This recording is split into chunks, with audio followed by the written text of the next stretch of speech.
Oh, we're finally doing this, are we? Because I was going to make a sandwich. Okay. Let's do it. What do I think about heroes? Well, we've all seen them, haven't we? Swanning about the place with their disproportionately high cheekbones and comically massive weapons. Wanker.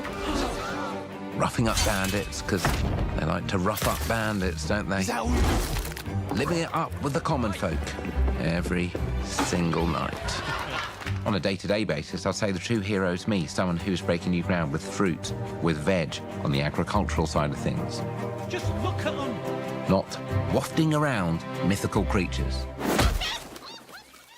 And that's what they are. Wafters. Yeah, well done. You see, I'm not here to slay legendary beasts. I'm here to conquer the vegetable, not a euphemism. Let's face it, the age of heroes is over. This is the age of innovation. This, if you will, is the age of death. One moment.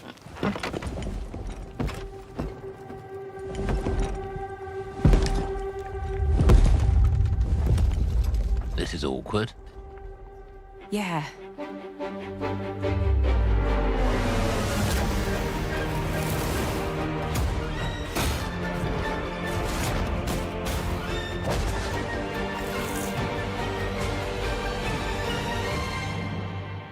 Oh.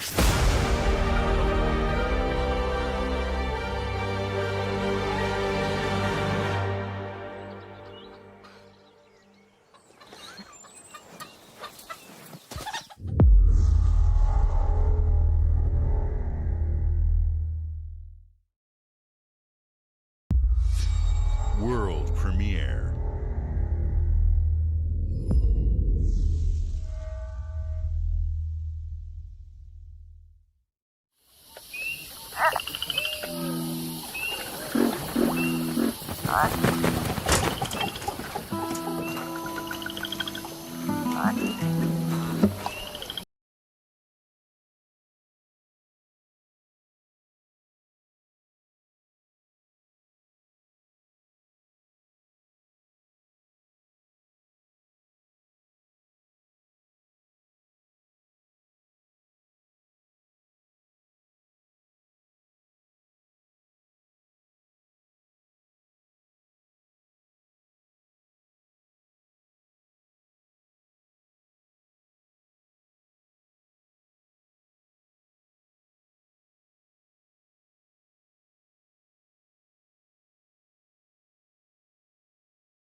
Bones.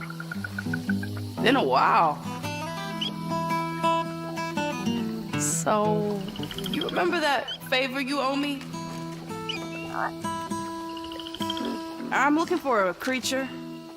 Huge, sneaky, teeth like knives.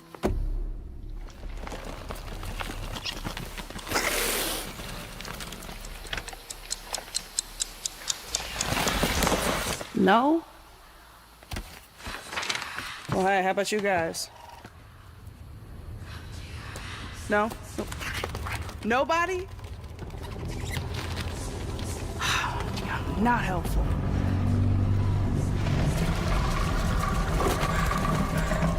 Mm-hmm. Sneaky.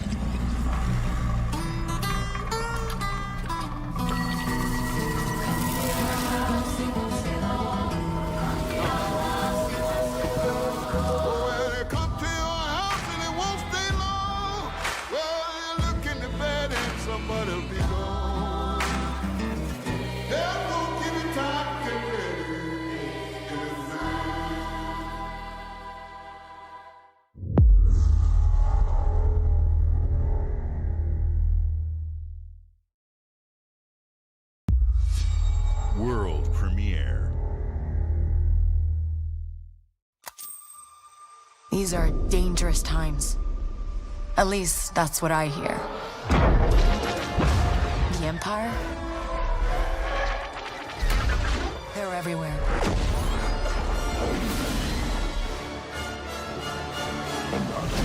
But the world here belongs to the syndicates.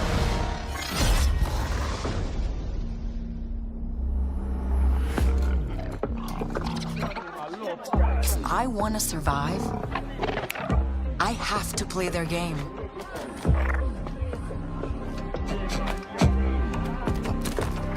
Looks like I'm all in. She's in here somewhere. On second thought, I'm out.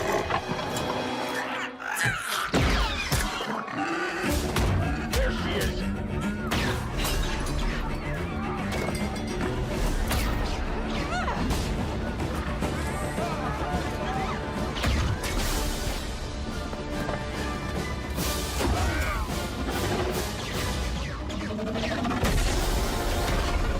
I've been held back my whole life. And now, I just need a chance to finally be free. Wherever that takes me. I'm here to offer you a way out, okay? Get off my ship, Jalen. Give me a chance. You're gonna have to trust me. It'll be dangerous, risky. But if you pull this off, you'll never look over your shoulder again.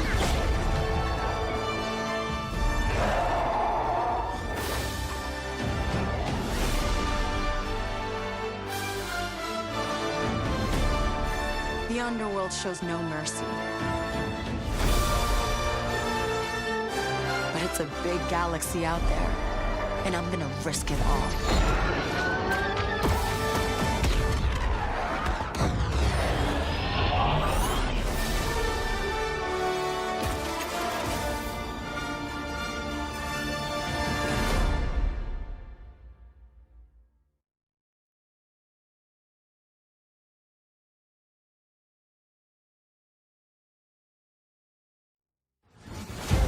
Wow, Fable, South of Midnight, Star Wars Outlaws. Welcome to our first ever double feature, the Xbox Game Showcase, followed by a deep dive into one of the most important RPGs ever made, Starfield. Gaming is the most powerful of all entertainment. It transports, it challenges, it connects us, and it's just incredibly and awesomely fun. That is why Team Xbox is committed to building the greatest place to play, by partnering with the most ambitious of game creators, and by unleashing the power of the gaming community, enabling all of us to play the games we want with our friends anywhere, from mobile devices to PCs to consoles. The lineup we have for you today is just incredible. These are the works of the very greatest creative teams from around the world. We made this show for you, the largest, most engaged, and globally diverse fan base in Xbox history. You are the heart and soul of Xbox. Your passion drives us, and you are the inspiration for the visionaries whose games we showcase today. From me and all of the team at Xbox, thank you. This next game is from Thunder Lotus, the award-winning studio behind Spiritfarer, who've gone back to their combat roots with an amazing co-op raid-focused action game that is uniquely theirs. All right, everybody, it's time. World premiere.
It's a simple job.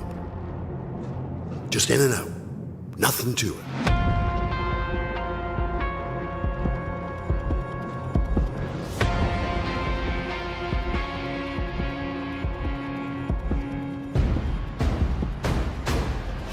Everybody hit the floor!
World premiere.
People don't like you very much, do they?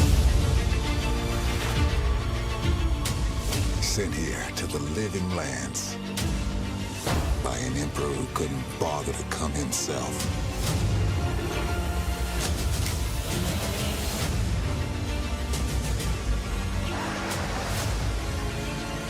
To investigate some plague that seems to be corrupting our very souls. You want us to trust you. But the truth is, you scare us.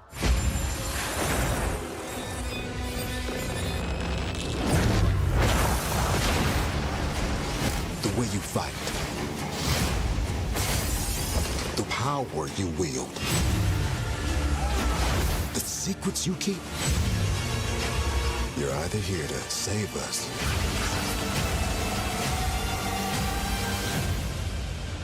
or destroy us.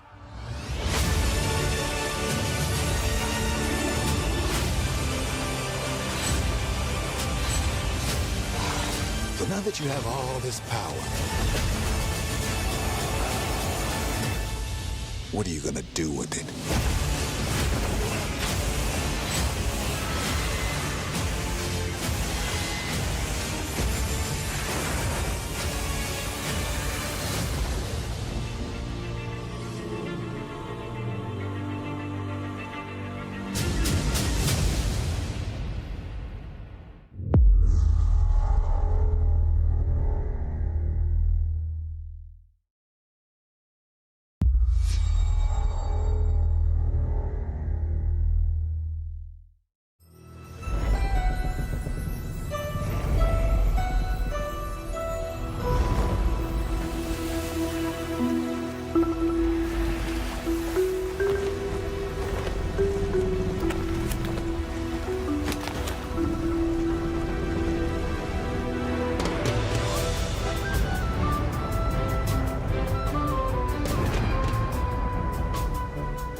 Welcome to the Scum Bar, the most notorious tavern on Melee Island. Wall-to-wall rogues and scoundrels. So tell me, which ship is right for you? A big ship? A luxury ship? A ship with just a splash of je ne sais quoi? The legend of Monkey Island? You mean Governor Guybrush. But Threepwood's not set foot out of that mansion for almost a year. Hey, what do you think you're doing? I told you no autographs. Though I see you have a meet and greet ticket. And I guess it's not every day that you get to meet the mighty pirate Guybrush Threepwood, the legend of Monkey Island. The Chuck has turned the memories of this island into a prison for Guybrush. Well, well, what do we have here? You need these. Things may be very different from the sea of thieves you know. Hold on!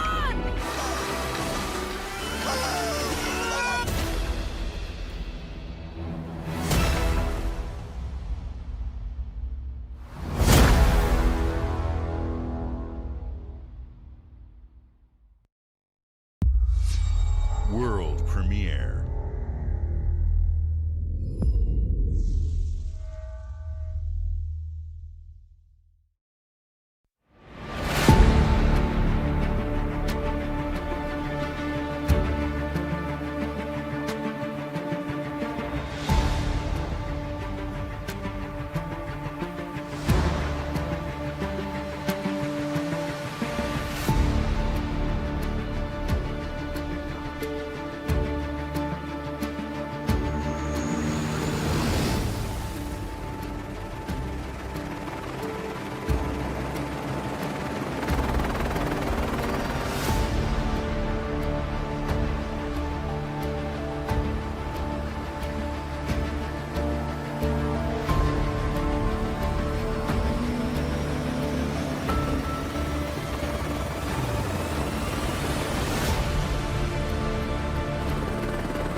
Hi, Melina here, speaking to you from our performance capture stage at Ninja Theory, where we have just wrapped our shoots for Senua's Saga Hellblade 2. When we first showed gameplay for Hellblade 2, it was a look at some of the game's cinematic and immersive action, where Senua faced off against a gigantic troll on the Icelandic coastline. Today, we're taking you deeper into Senua, her unique perspective on the world, and the intimate journey that awaits you in Senua's Saga. What you'll see today is all captured by the team on Xbox Series X.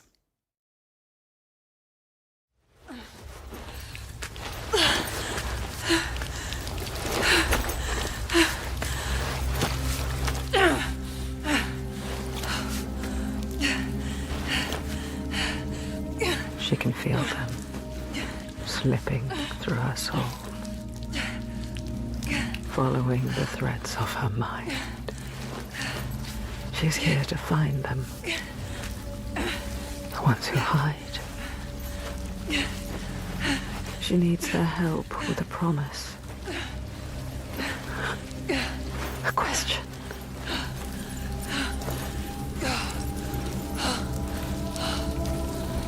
But it's never so simple, is it? Wisdom has a price. There's always a part of you that changes. A part of you that darkens. And a part of you that dies. Over there. That pool.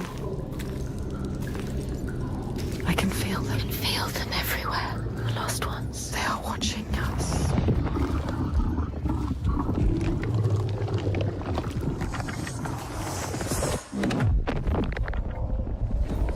You should never have come here. They can see us. What is going to happen? It's time to find out. How can we make it happen? It's time to find out. Why are they watching? It's time to find out. What are they waiting for? Senua, what are you waiting for? I'm here.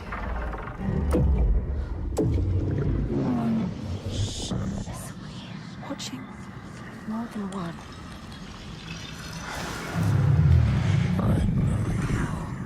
Where are they? Where are you? What do they want? I don't like it. I'm scared. This is too much. Their eyes. Everywhere. I can feel them boring into her. Witch. What is she supposed to do? Do something. Ask them. What do you want me to do?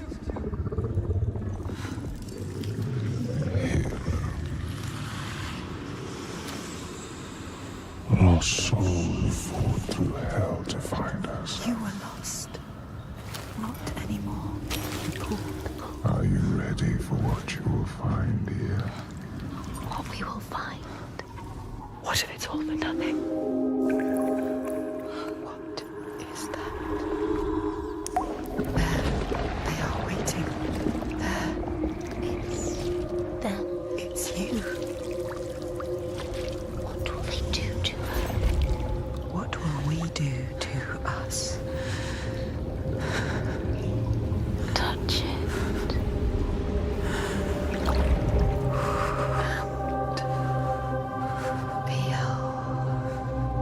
You're mine. Your voices. All the parts of you that are broken. You can be whole. All the grief. All the rage. All the fear. Everything I've seen, everything I've done, has led me to this place. We've come so far. Not far enough. Say it. You are ready. Tell them. I am here. Now. What if we get lost forever? What will happen to them? What will happen to you? I will not let them down. She is ready. They know. Go. Who are these around you, Senua? Those you have saved, or those you led to death?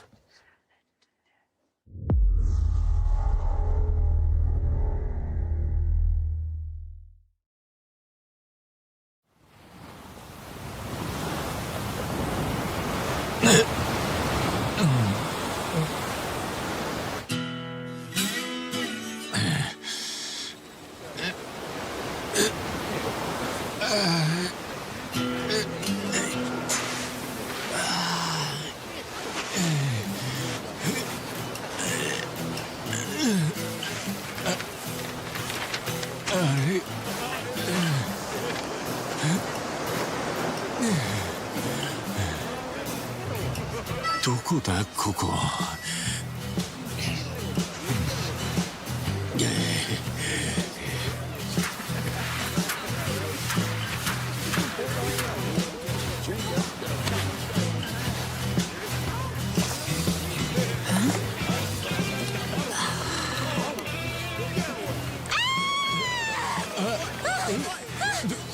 どうしたんだ？ Oh my god!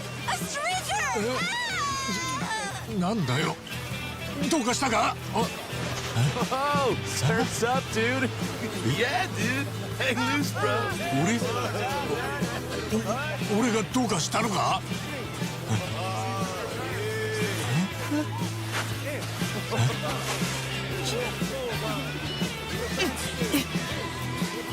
は？は？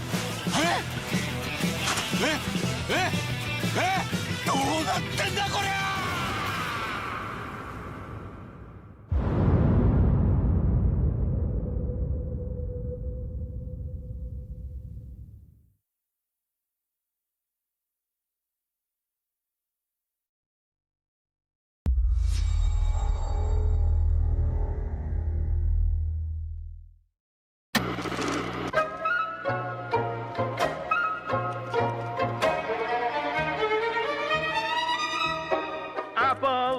ゃ！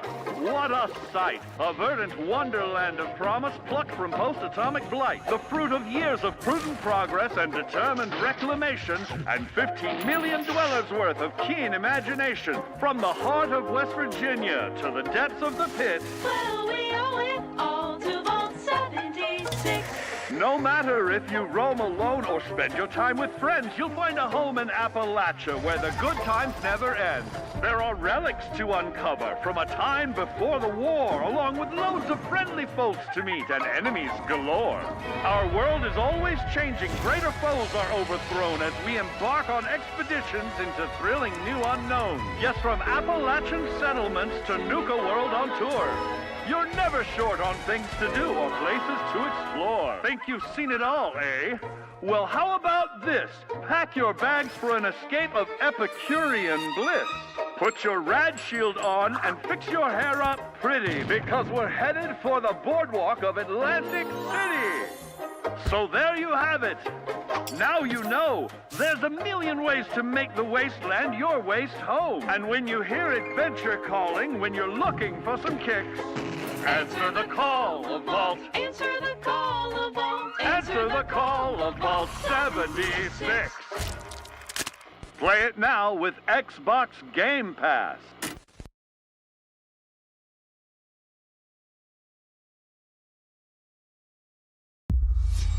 World premiere.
General Motors' historic commitment to performance is embodied in two of its iconic brands, Chevrolet and Cadillac. The V-Series.R elevates Cadillac's competitive spirit to a whole new level with its thunderous V8 and hybrid power.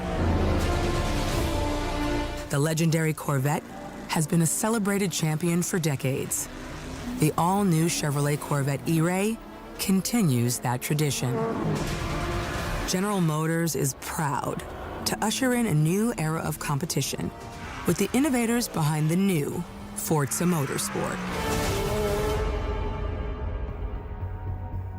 Forza Motorsport and General Motors are pairing their strengths in technical excellence and sophisticated modern design to take bold steps into the future and bring that experience to gamers. I'm thrilled to welcome the Cadillac V-Series.R and the Corvette E-Ray to the home of competition.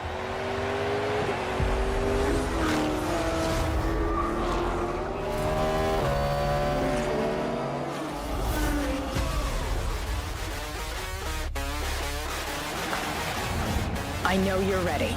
You've got this.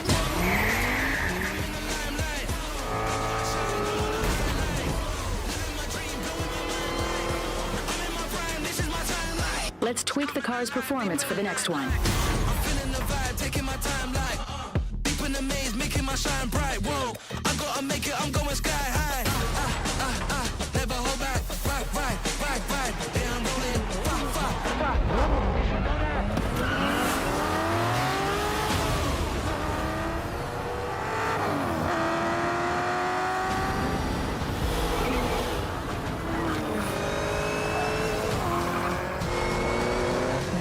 Was your best lap yet.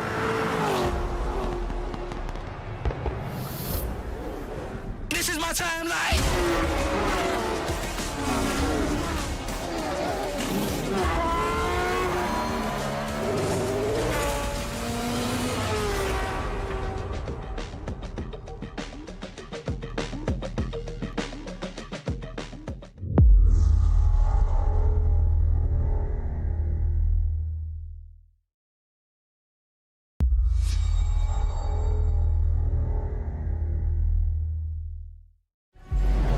I have seen all that ever was, and all that ever will be.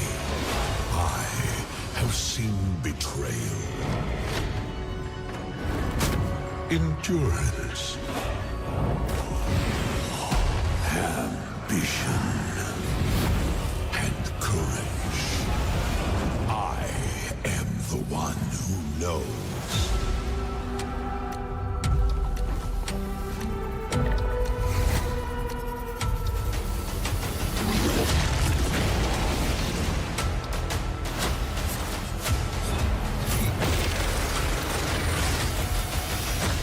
Perhaps the first time in my unending existence, I feel disconnected from fate's flow. Unseen forces move against me, hungry for forbidden knowledge. A mystery long kept hidden, a secret that threatens to unravel reality itself.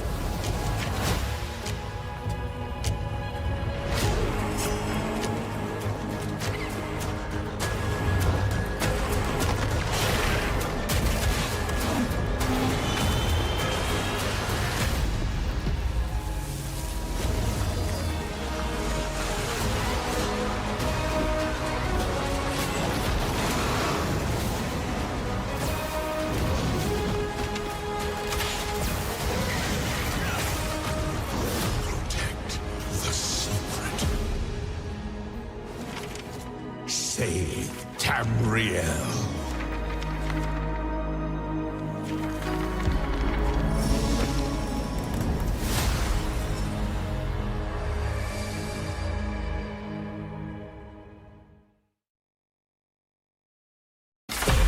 CSIS Unit 37. Toronto is under attack. By Null Sector. There's something different about Null Sector this time. They've taken over most of the city and they're rounding up Omnics. They need our help. People are answering Winston's recall. There's new blood on the team, and we have so much to teach them.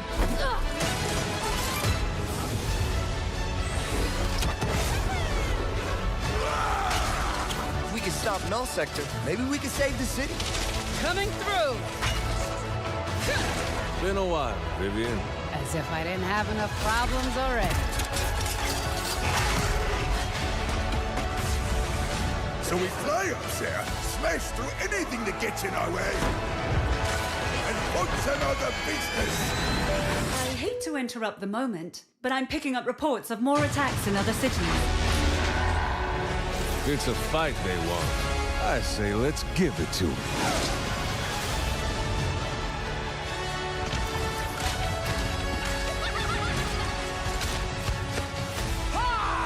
Engage. Target mark. Time to create peace with bullets. Greetings.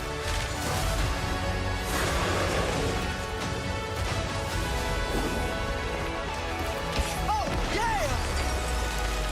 Boom!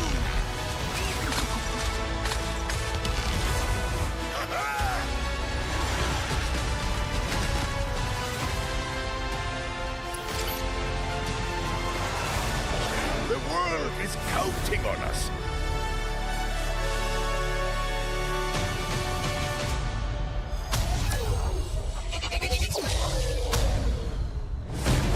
Let's go.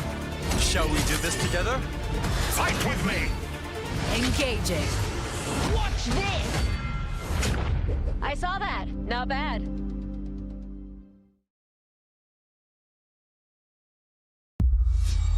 World premiere.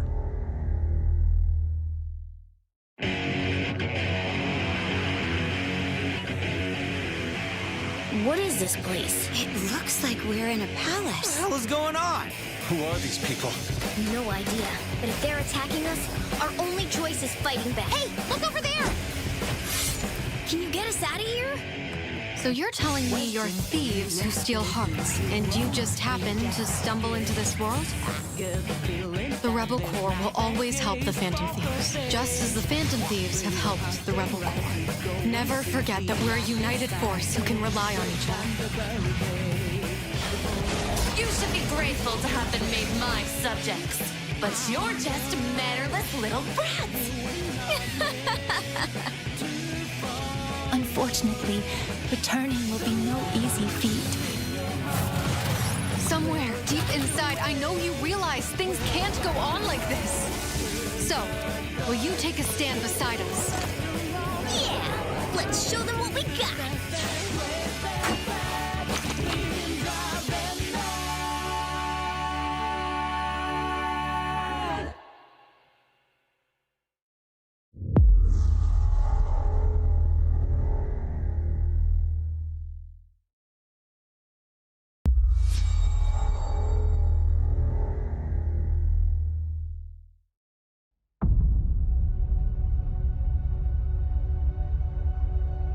Humanity has always hunted for knowledge in the unknown.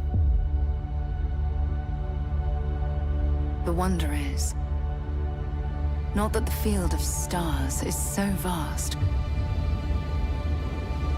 but that we have measured it.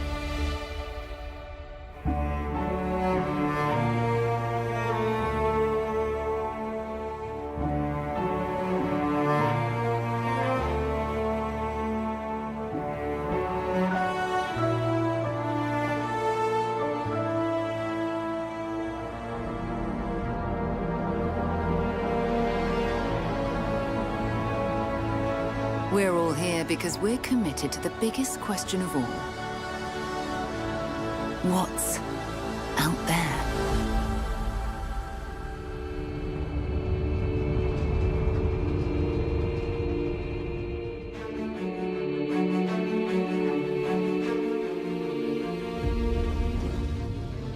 You're part of Constellation now. Part of our family.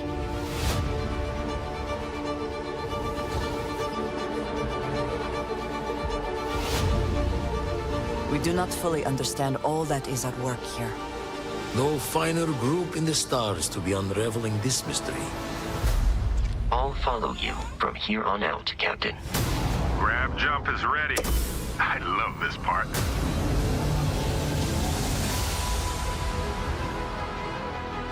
These artifacts could be everything we've been looking for. Another great secret the universe is asking us to unravel. Human settlements throughout the galaxy could be at risk.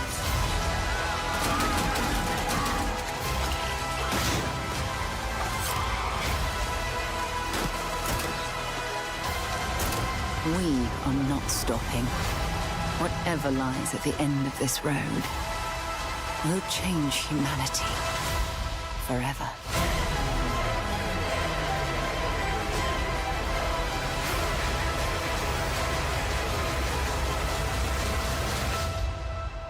This is where we belong.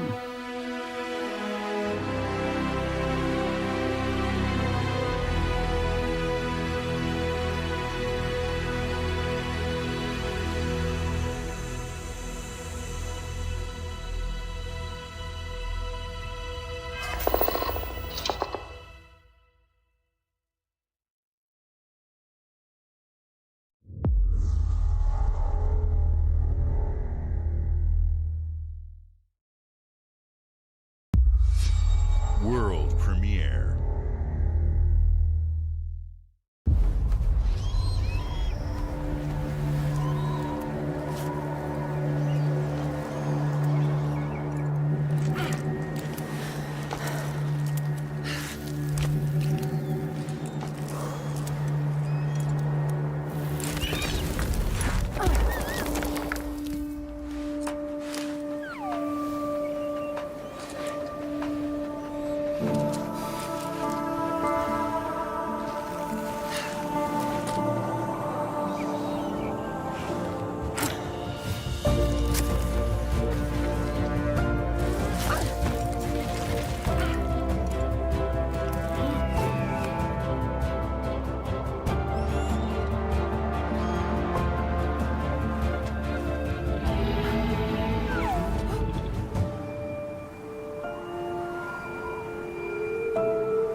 World premiere.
Hi. I'm very excited to be returning as Johnny Silverhand in the upcoming expansion for Cyberpunk 2077, Phantom Liberty. This new adventure reunites Johnny and V on a dangerous spy mission and introduces Idris Elba as Secret Agent Solomon Reed. It's really amazing to share the screen with you, Idris. It's cool to be a part of this game with you, man. As a player, you'll get to visit Dogtown, an unexplored part of Night City, and rescue the President of the new United States of America. Expect a massive expansion, twists, secrets, and plenty of stuff to do. I know the team at CD Projekt Red just keeps raising the bar when it comes to telling cinematic stories in video games. And I really can't wait for you to play it on Xbox Series X and S. But enough talking. I'm guessing you want to see for yourself. And so it is my honor and pleasure to give you and introduce the official trailer for Phantom Liberty. Check it out.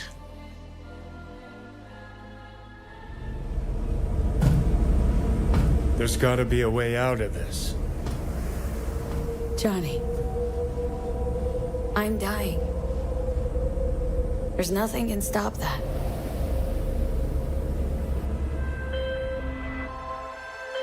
V. My name is Songbird. I'm an NUS intelligence analyst. I know about the bomb ticking in your head. And I can save your life. What's the catch? I need you to get to Dogtown. Attention all Dogtown residents. The President managed to crash her Space Force One into our humble district. Man's got 1,001 reasons to want Myers as a hostage. Sleeper agents. Time to wake them up. So NUSA's tossing us back into the fray, huh? Stay sharp. We're in the wolf's den now. Get Myers out of there. Time to evac. Her safety is the top priority. Shit! They catch us out here, we're dead. Wait, hear that? God almighty! It's moving! Run! This way! Quick!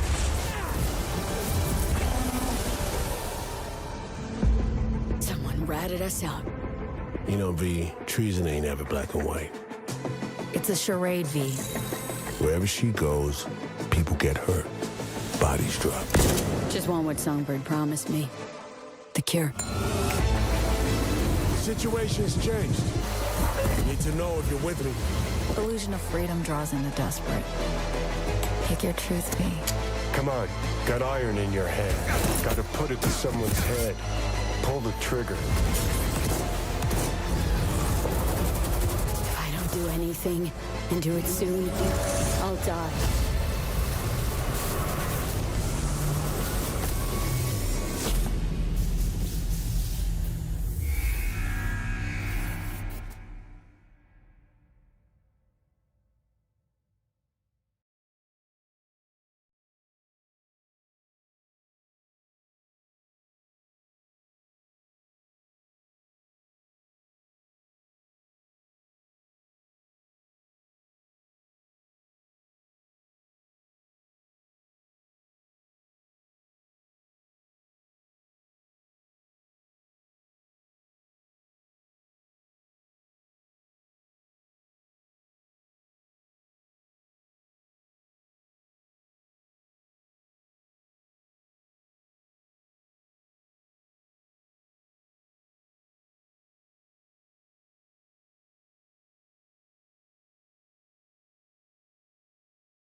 World premiere.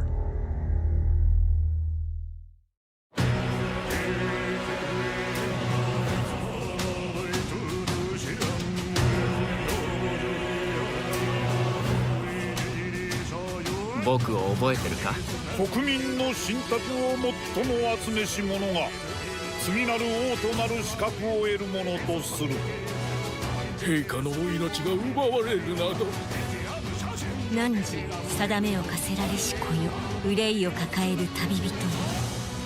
こいつが俺の凱旋者だ。果たして誰が次の王か。己自身に命じなさい。内なる英雄の姿に変われと。真の王を志すならば打ち勝ってみせよ。僕のいる世界の出来事は君にとっては絵空事。まさか人間？この国は今有史以来の危機にさらされている。どうやら面白い力を手にしたようだ。主君に捧げると決めた覚悟そのものだ。これこそ人間の真実だ。道は二つに一つ。またあったね。やはり君は興味深い。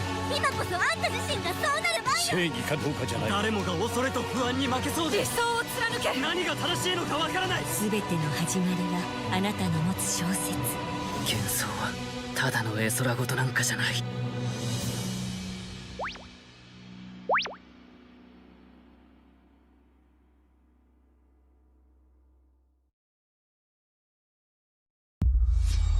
World premiere.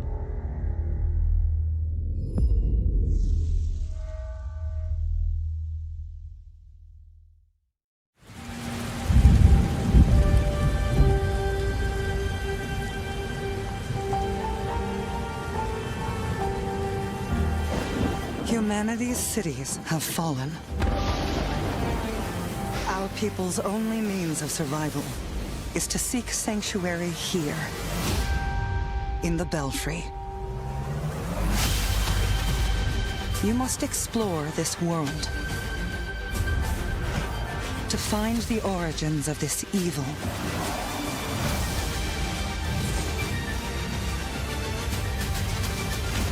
And bring hope back to our people.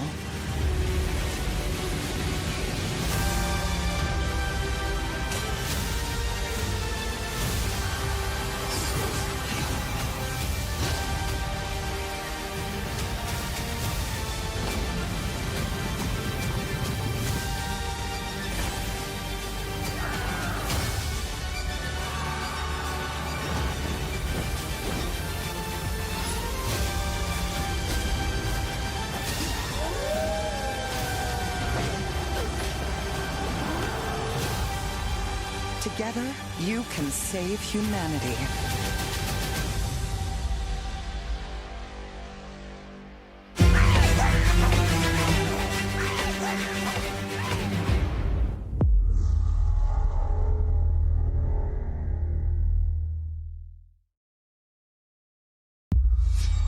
World premiere.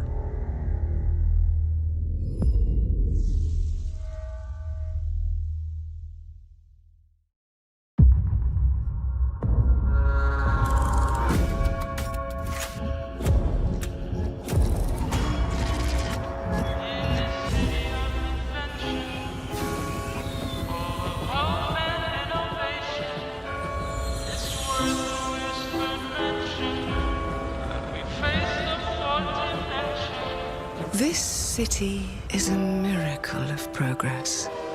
A finely tuned, delicately balanced machine.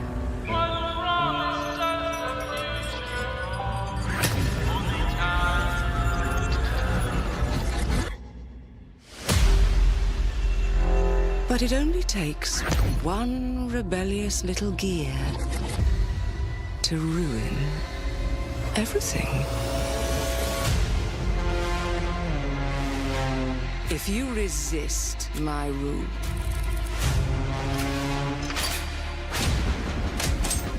if you alter our past, if you threaten what I have built, There is nowhere in space or time where I will not destroy you.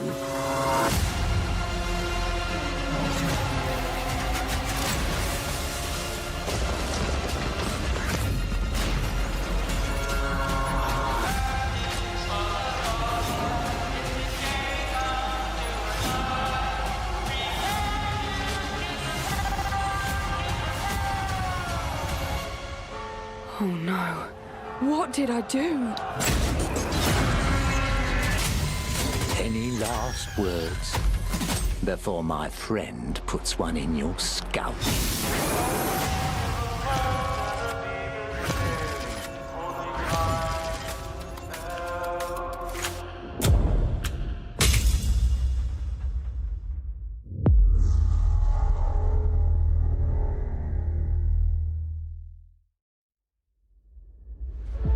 Thank you all for joining us.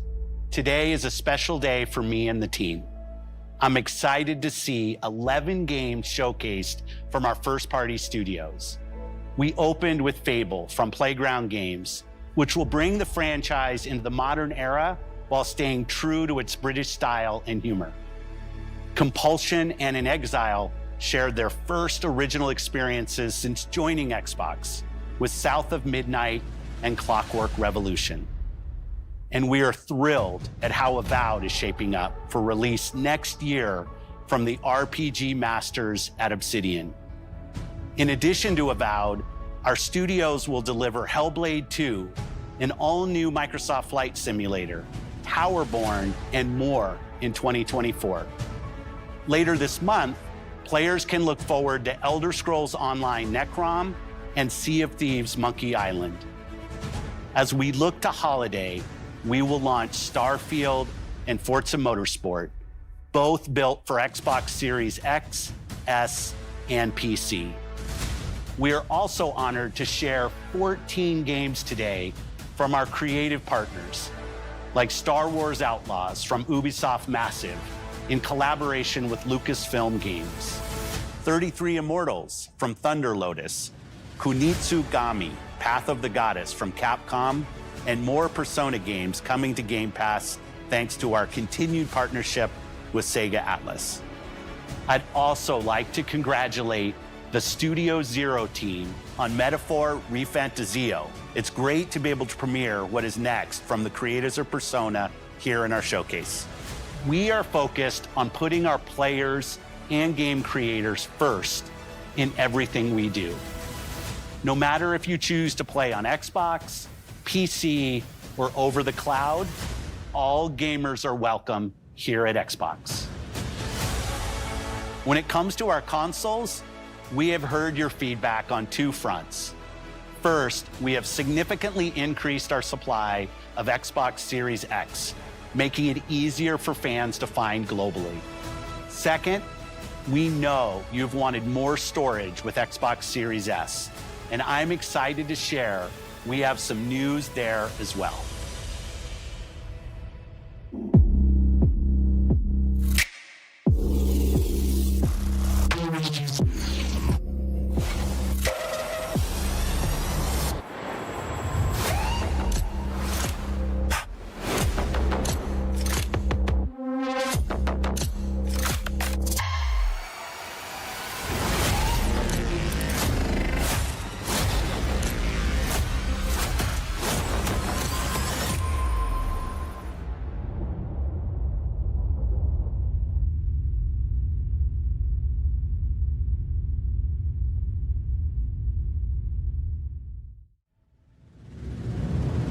And now for the one more thing you've all been waiting for.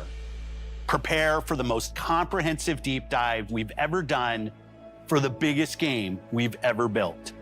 So sit tight and enjoy Starfield Direct.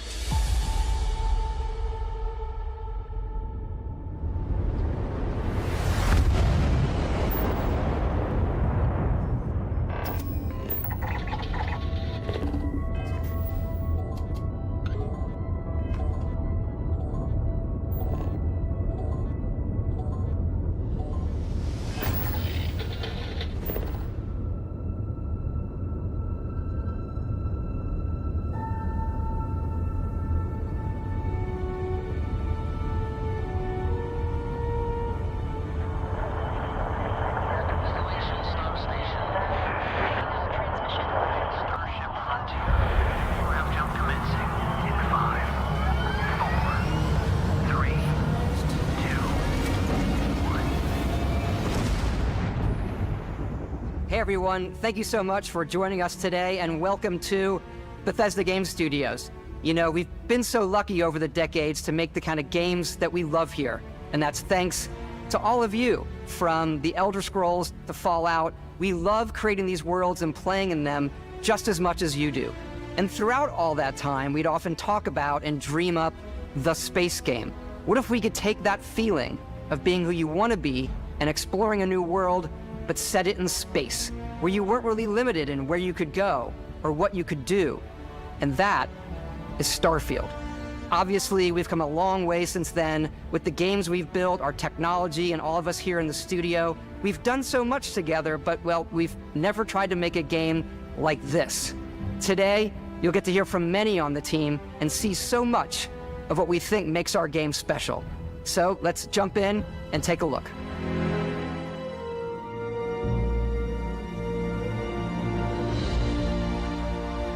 Starfield is our first new universe in over 25 years, but it's still a Bethesda RPG through and through, where you step into a new world and you get that feeling of unlimited possibilities. But this time, it's not just one world. It's over 1,000 worlds. Because the choice of where to go, it's not ours, it's yours. And it wasn't until now that we had the technology to create it. From the rocks at your feet, to the mountains in the distance, to the people and creatures that live in these worlds. That isn't just a backdrop. That moon is actually there orbiting the planet. Yes, you can visit it too. We realistically simulate the galaxy around you. Our next-generation lighting model uses real-time global illumination to light the world based on the type of star and the makeup of the planet's atmosphere. We also have an all-new animation system. And of course, you can play it in third person, and you can play it in first person.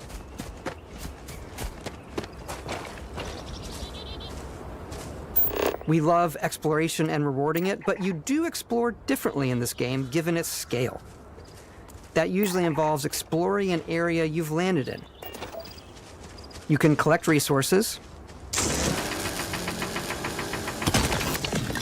do a mission, and maybe even stumble upon something unexpected.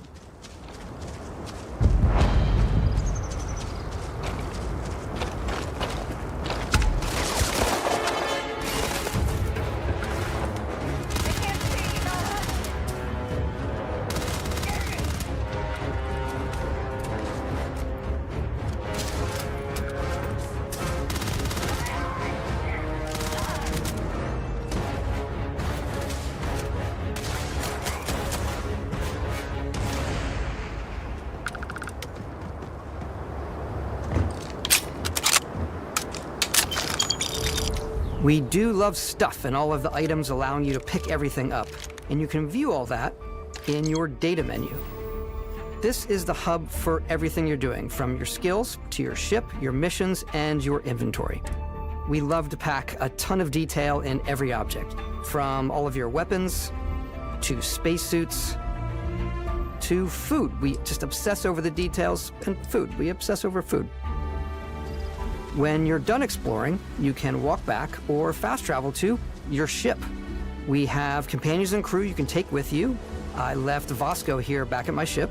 Welcome back, Captain Howard. And he can even say your name. Let's head out.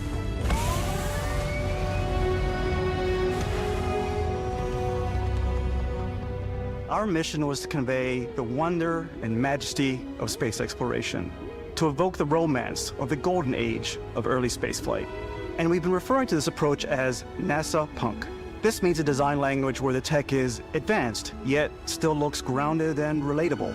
For us, it's that contrast. That's where the visual interest is. Obviously the NASA, which is the rigid, hard function over style, and then Punk, which is all about style. You can see that visual style coming through in your ship. Your ship is your home for you and your crew. And like many of the spaces in our game, it has a slightly retro and analog touch, a bit of lo-fi rather than sci-fi, where everything is well used, worn, and lived in. Alrighty. What's the plan, Captain? This is your star map. It starts with the planet you're currently on. You can see all of its info and resources. You can choose a landing spot or fast travel to known locations. Backing out further, you can view all the planets in the system. Obviously, the game is big, and it's here you can see planets that have key locations, missions, or life on them, versus the many planets that are barren but resource-heavy. Zoom out even further to see all the systems in this part of the galaxy. Here, you can plot a course to ones that are light years away. This uses your ship's grav drive to fold space and jump to these systems. And you will need to upgrade your ship and skills if you want to jump to the most distant ones. But for now, we'll plot a course to the Alpha Centauri system, where we can find the city of New Atlantis.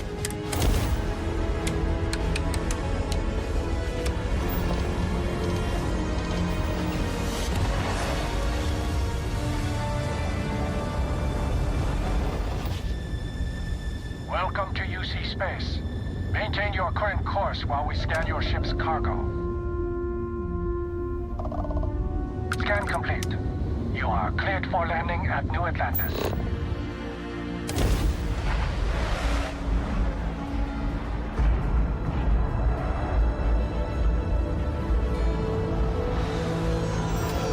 As soon as you land in a city like New Atlantis, your eyes are guided upwards to just these boundless, vast buildings. It's the biggest city we've ever made, not just in size, but also in the amount of custom art, crowds, and quests. So the main focus when we're designing a city is obviously what supports the story. We try and tell as many small stories as possible. This is a colony war memorial. It's a few moments of gameplay that make the space feel like it's full of real characters that are going about their day-to-day lives. It's paralyzing if you really stop and think about it. Buddy, it's coffee. It's also where your adventure with Constellation begins.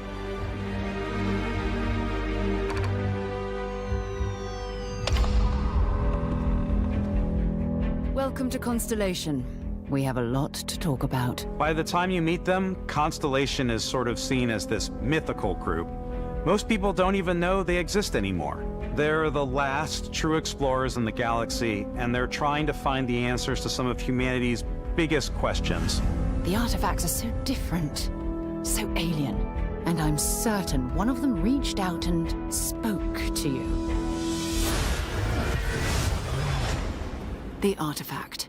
If you could place it on the table here. Oh my god. Look at how it's coming together. That means there's a set built by an intelligence outside the settled systems. It's definitely an eclectic cast of characters. You've got Sarah Morgan, the ex-soldier and adventurer, now Constellation's leader. Mateo, the theologian who believes that there's definitely something else out there. Noel, the gifted scientist and Sarah Morgan's protege. And Walter, a very successful businessman in the settled systems and Constellation's financier. Anything goes as long as you have the money. There's also Vlad, the ex-pirate, Sam Coe, the former space cowboy, and Barrett. You know what I hate about these pirates? Completely resistant to my otherwise irresistible charm. The journey you take with Constellation is just the first of many you'll embark on. The Settled Systems is home to all kinds of different stories, people, and adventures for you to uncover.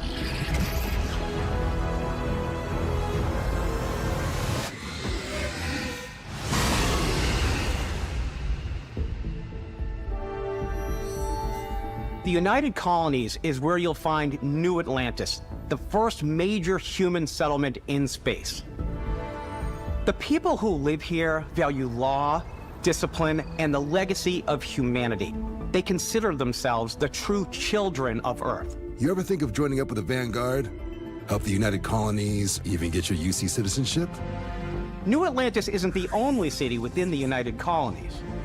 The city of Cydonia on Mars to this day serves as the largest mining facility for the United Colonies.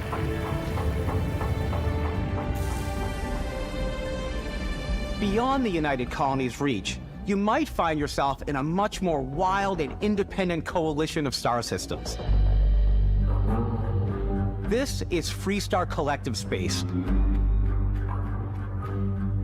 The capital of the Freestar Collective is Aquila City. The Stone Root Inn is an Aquila City fixture. A ranger relies on judgment and intuition to do what's best for the people. Neon started out as a fishing platform, but is now known throughout the settled systems as a pleasure city, where almost anything goes. If you've got morality issues, this definitely isn't the job for you. Ryujin is hiring the best and brightest of today for our future tomorrow. Everyone has been chewed up and ground up by Neon. Try not to get yourself killed, all right? Outside the bounds of civilized space, there are still plenty of unclaimed systems to explore, but these areas are also home to the most hostile factions in the galaxy. The great serpent hungers. All heathens shall be made dust in time. A new face. Is this the face of a brave runner here to challenge the Red Mile? They think the galaxy is theirs. They are wrong. It belongs to the Crimson Fleet. It always has. In Starfield, we're pushing our cities and settlements further than we ever have before. It's all there, waiting for you. A slice of humanity's future. So, ready to get out there?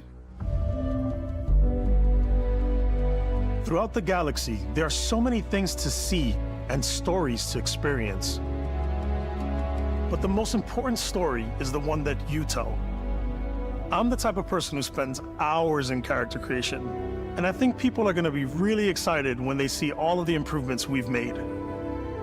One of the biggest overhauls was done through our character generation system. We scanned a wide range of faces from different age groups and ethnicities, and by mixing and matching all that data, we were able to create highly detailed and diverse characters.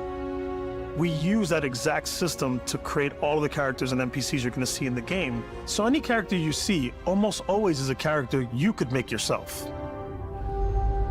Snap out of it.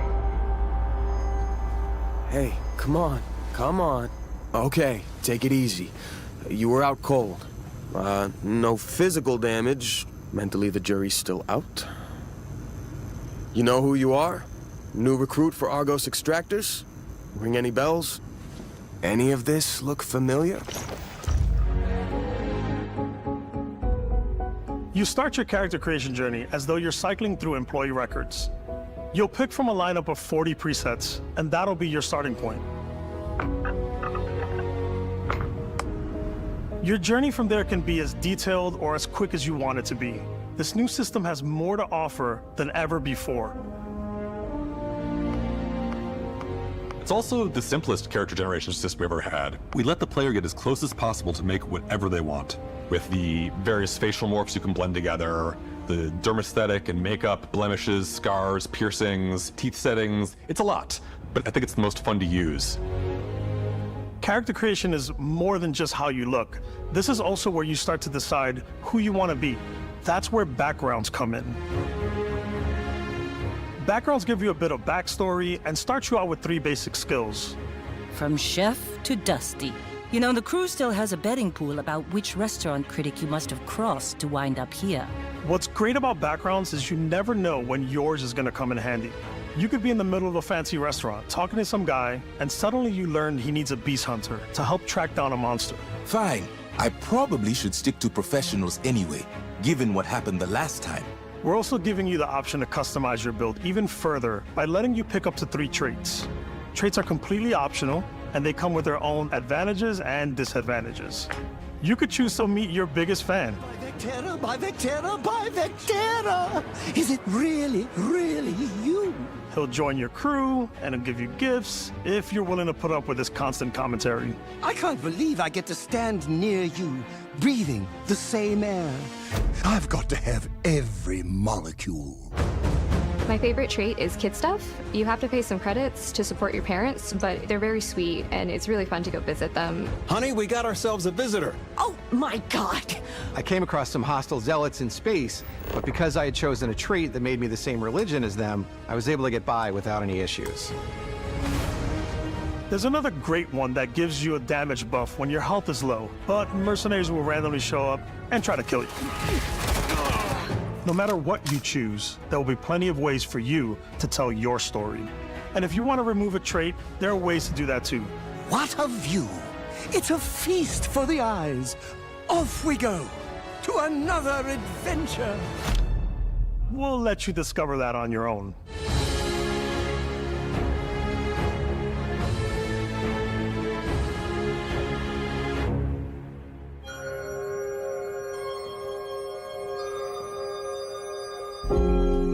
Once you've built the perfect character, that's when your journey can really begin.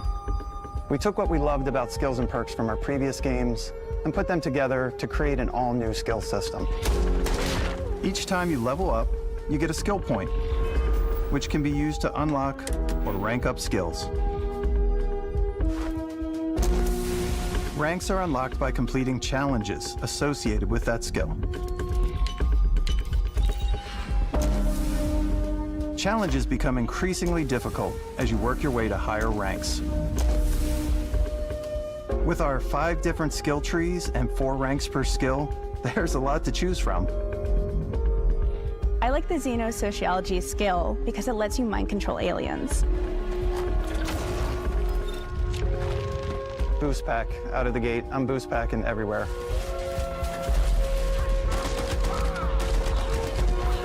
I like maxing out my physical tree so I can get neuro strikes and just punch my way through combat.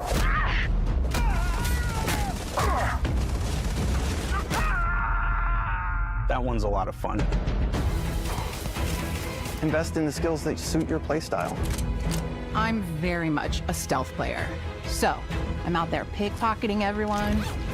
My favorite part about being stealthy is slowly creeping through vents like you're in a movie, and then jumping out and springing on people. Whenever possible, I like to talk my way through situations. This area's off limits. Fine, I'll issue you an access card. I'm more of a run and gun player. I like doing the death from above thing where I boost pack over guys and I throw landmines at them.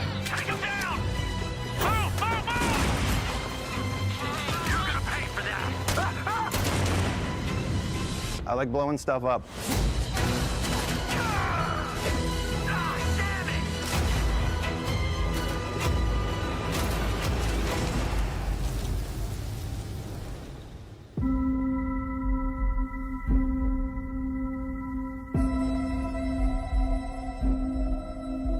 Exploration is a key aspect of all our games. In Starfield, there are full star systems with new life, resources, and adventures.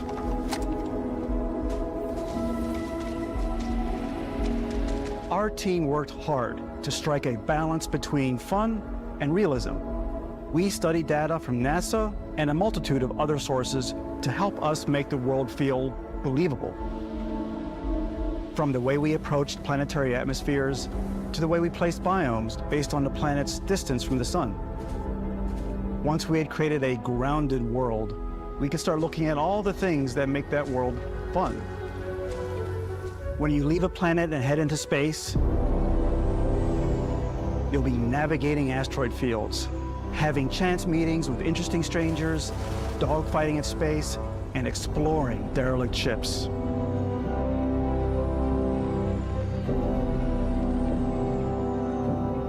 It's all out there. Ultimately, it's about rewarding your curiosity, because whether it's on the surface of a planet, the alleys of a city, or the vastness of space, you never know what you'll find.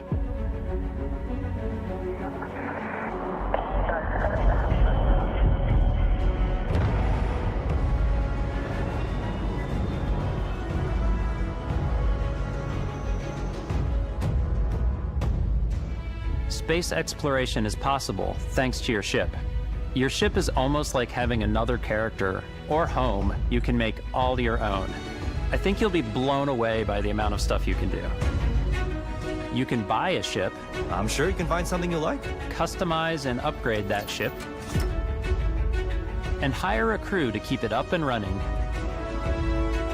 And it all starts in spaceports. Every spaceport has a ship technician where you can purchase, sell, and modify ships. Anything I can help you with? Maybe you start off with a speedy fighter that's perfect for bounty hunting. Then you might round out your ship roster with a hulking space freighter to run cargo missions, or even do a little smuggling.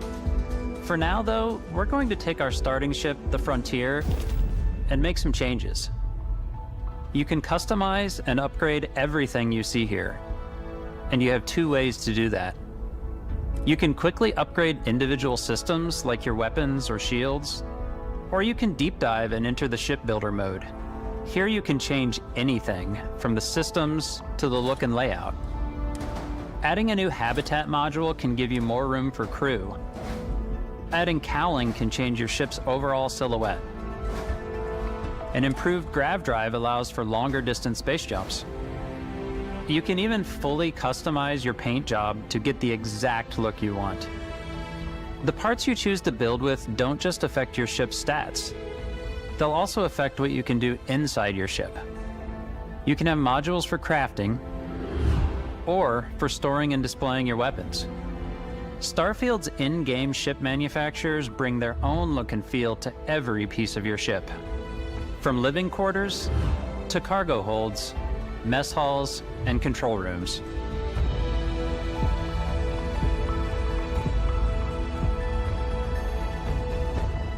Our modified Frontier is a practical ship, but with a little creativity, your ship can look like almost anything you want. It's a bit odd, but one of my favorite ways of customizing ships is I make them look like animals. The HMS Platypus, as I called it, where it had a giant tail to it. And we've done spiders, we've done mechs. So it's really whatever your imagination is. And while you can build your home among the stars the way you want to, you're probably not the only person who will call your ship home. Ready to lift off when you are, Captain. Engines ready. The Frontier is fueled and ready, Captain. Some of the members of Constellation can join you on your journey. These companions can serve on your crew, and they'll always be there when you travel. We'll be traveling together until we either find an artifact or this lead runs dry. Each companion comes with their own valuable skills for your ships and outposts, as well as unique quest lines. Eventually, some friendships might blossom into romance. I don't know that I've ever really loved anyone except you. And if you're looking for a little extra help on your ship, you can always hire additional crew at spaceports. Got any room on your ship for someone like me? You'll also meet potential crew members out in the world. Still think there might be a spot for me on your ship? I gotta get off this rock. Assign crew to your ship or outposts, and their unique skills will affect how they run. And just like companions, most crew members can lend a hand in the field. Take Bosco, for instance. He's designed around the core basics of a NASA machine. Please avoid getting shot. You might die.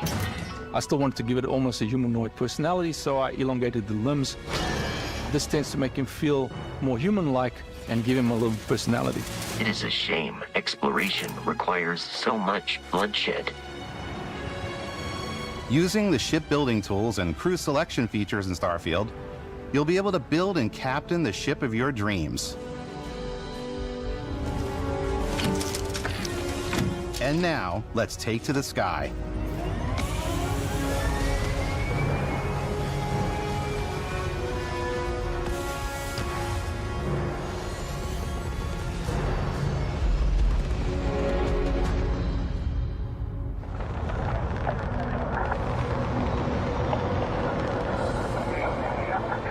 We're putting you in the cockpit of your very own spaceship and telling you that you can do pretty much anything. And that is really cool for us as developers. Spaceflight should be exciting and dangerous, and you should feel like you're in complete control every step of the way. We've extended that sense of control to ship combat. It's not about just hitting your triggers to fire your weapons. It's a complex dance between your piloting skills and our power allocation system. Boosting power to your engines will make your ship faster. Powering up the ground drives will shorten the amount of time it takes before you can make a jump.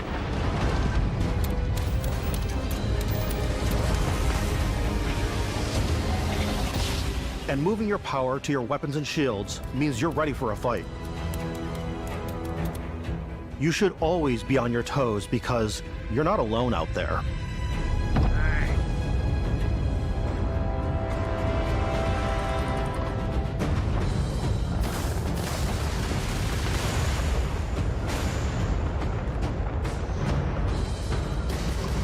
Unlocking the targeting control system skill will allow you to zero in on specific subsystems of the ship you target.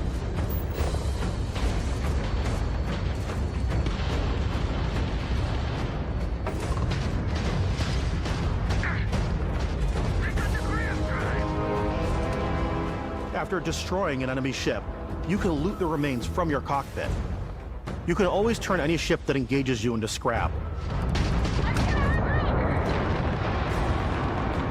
But you can also take a more personal approach by docking with the enemy vessel and boarding their ship.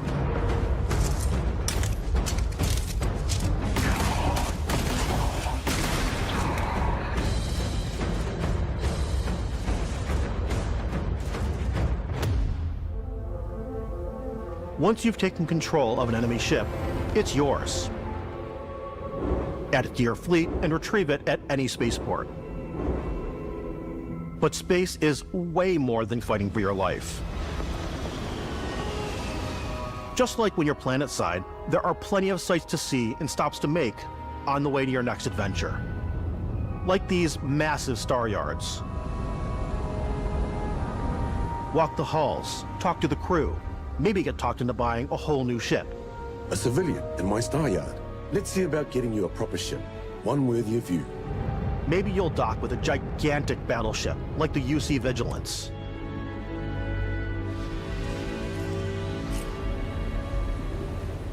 Or rub elbows with the galaxy's wealthy elite on a cruise ship fit for the stars. There are plenty of personal encounters to be had as well. You can hail any ship you come across to trade, swap info, or maybe even commit an act of piracy. Let's do this. When I'm playing, I generally go crazy. I definitely go like the more piracy routes. I want to take over ships. I'm going to board ships. I'm like, this is now mine. I steal all these sandwiches and put them, in my cargo hold that I have specifically for sandwiches. I don't want to play the hero, but I want to go out and just start taking things from people as quickly as possible. Some strangers might be looking for a little human connection in the darkness of space. Hello, stranger. I just finished cooking up some food. If you want to come on over, just pop on by. Some of the best moments are the ones you discover on your own. The thing I love most about Starfield is that it is a Bethesda game through and through. It's really about going to strange new places, meeting interesting people, and getting sidetracked on zany adventures. Then realizing 2 hours later that you're involved in a completely new story. You're human. We thought we were the only ones to leave Earth.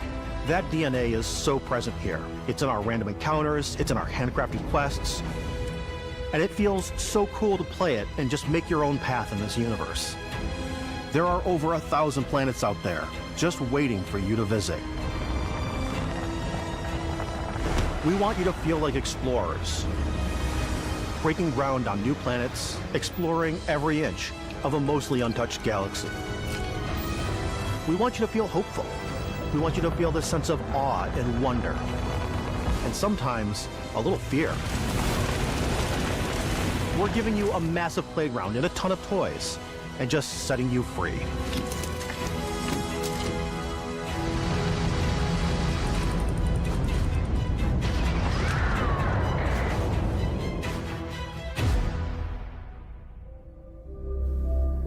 Hey everybody, we've shown you so much stuff, but we thought we'd just take a little break and show you something a little bit different.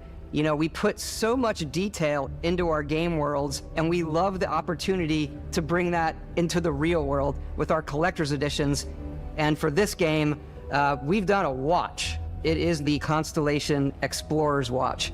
This is the watch that you actually get in the game that acts as part of your HUD, where it's the compass and then environmental information. It connects to your phone to give you notifications and other information. And we've also designed this really cool case that it comes with, Istvan. Yeah, we really took as much care in designing this case as we did the watch. Our attention to detail in the game totally translates to this. Inspired by the cases that the astronauts used during the Apollo era to bring back samples from the moon. It's got an intricate locking mechanism, authentic, heavy, comes with a Constellation patch, NATO strap, and the overall functionality and believability of this as something that would exist in the world, in the Starfield universe. Oh, and hey, take this. You'll find it very useful out there, and it even tells the time. We actually have something else. Now that we're part of Xbox, we get to work with the amazing people on the Xbox hardware team, and together we have created this custom limited edition Starfield controller. It's awesome. It is now, you know, our favorite controller. We love this big with Starfield because we want to give you freedom on a galactic level. The freedom to experience both the exciting planets and the quiet ones. Scanning a planet before you land is a great way to get a sneak peek at the available resources you can use for crafting, building, and customizing. I think what's cool about this whole system that we generate the planet itself as a procedural content, but the handcrafted content itself comes as the player explore. Our system builds the planet as the player approaches it. We stitch together a block of terrain. After that, we have the system that adds interesting locations for the player to explore, creatures to encounter, ore and plants to pick up. It allows us to add that touch of environmental storytelling that Bethesda is known for. Aggressive creatures have been disrupting our experiments. Their habitat isn't far from here. If you could take care of them for us, we would be in your debt. So even if your friends were to visit the same planet that you had, you would have a different story to tell.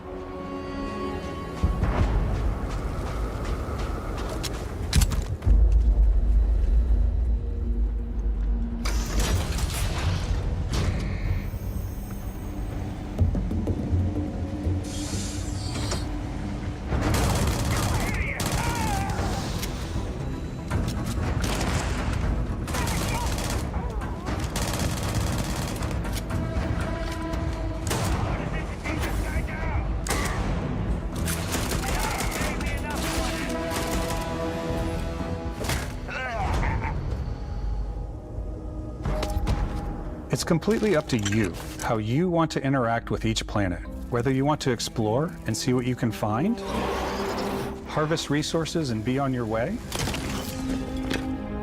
or simply take in the views. With the help of your scanner, you'll chart the uncharted and discover exotic wildlife. If you have the skills, you can even figure out that certain creatures and plants, you can build an outpost and produce resources from those plants and animals. You can get experience and rewards for fully surveying planets and fully surveying a whole system. When we were concepting these creatures, we really wanted to think of them as natural to the environment. We didn't want alien monsters, we wanted native wildlife. Something you've never seen before. When it comes to our exteriors, when the sun moves, all that light is calculated in real time through the atmosphere. Our biggest goal for lighting with Starfield was to make the game feel more filmic, to use lighting and color to really make it feel more cinematic.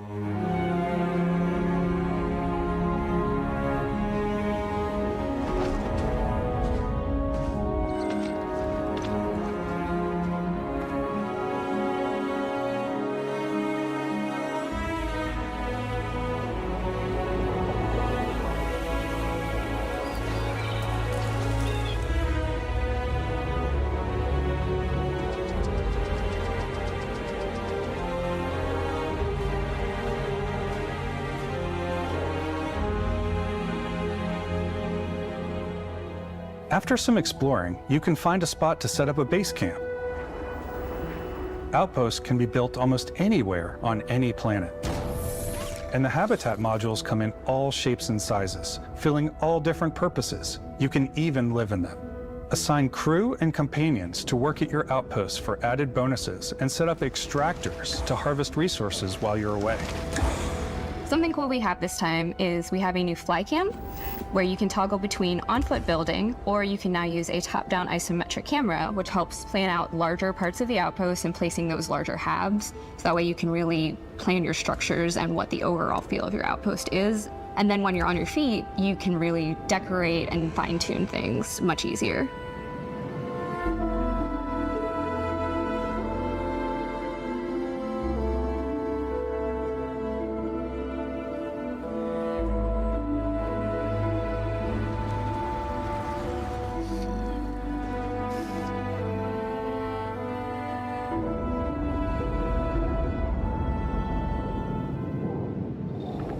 Add crafting and research stations in your outpost to utilize any resources you find or already have. Mod your weapons to adapt them to your playstyle. Different weapon sights and scopes, larger magazines, a selection of grips and barrels, different ammunition like explosive rounds. All you stealth players out there will surely need a suppressor. You can also choose to go hands-on with melee weapons. I think it's always a delicate balance between like what's realistic, what's sim, and what's Hollywood. And I think we sort of err on the side of like what's fun for the player. With Starfield, we've completely overhauled our combat. It's more dynamic, the animations are more fluid. It just feels great. We probably have more mods and more weapons in this game than I want to say any other game we've done before. There's a lot of variety. Upgraded gear is just one of the many factors to pay attention to when engaging in combat. You may need to switch things up based on your environment. Gravity is different for each planet, and boost packs are excellent for getting around. And for giving you an edge in combat. Sometimes you'll even feel like you're flying.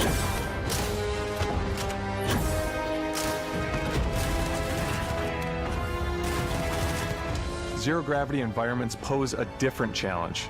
Firing a ballistic weapon in zero-G will actually push you backwards. Energy weapons, on the other hand, offer a more stable shooting experience. We also have mag weapons. These are high-powered electromagnetic induction ballistic arrays.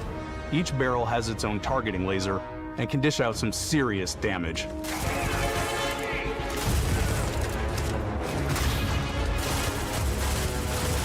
Whether you want to get up close and personal with your own two fists, or you like more compact weapons like pistols and submachine guns, or maybe you prefer something bigger.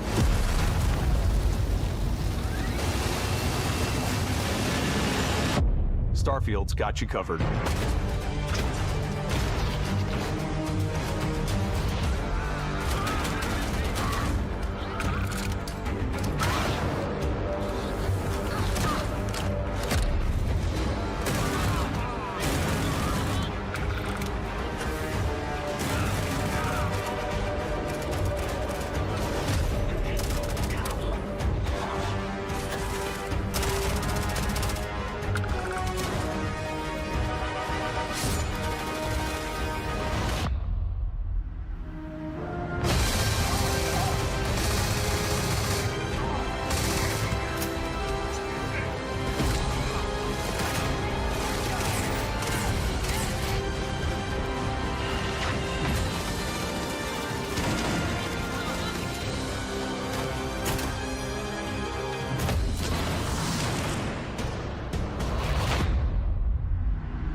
Thanks again for being with us today. We are just so grateful that you've taken the time and spent it here.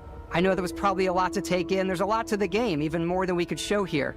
You know, as we play it, we're always sharing these unique and special moments that only a game like this can bring. When I think about what makes it special, it really is the people here. This game is a reflection of the incredible and passionate team that made it. All of them putting something special of themselves into it. So let's hear some of their favorite moments. I love the way that our final combination of all the new tech has come together to create some of the most beautiful sunsets and sunrises we've ever had in any of our games. I love the creatures, the exploration, every biome is different. The word that comes to mind is vast. I like to use our photo mode to take rock star photos. I just love that constant feel of discovery and, wow, I can't believe that there's more here. I'm most excited about our outpost building systems. My favorite part is every time you step out on a planet, it's a unique experience. You spend all this time building your ship, and you see it on the landing pad. These things are gigantic. It's the kind of thing that you just can't get anywhere else. There's something about seeing a tower over in the distance and going, I know the gravity's low here. I think I can make that jump. My favorite part is biomes, spaceships, audio design, planets, the day-night cycle. Those details matter to me. Diplomacy, exploration, freedom, the ending, Basket, obviously. I love the robot so much. The incredible amount of worlds we created. Sniper rifles, come on. Lever action, rocket launcher, Brain sprout. I love, but some people might find creepy. I don't know. I know it's right, Ben. The thing that I enjoy most about the game is the freedom to be who you want to be, do what you want to do. It's what you've come to expect from a Bethesda title, but on a much bigger scale.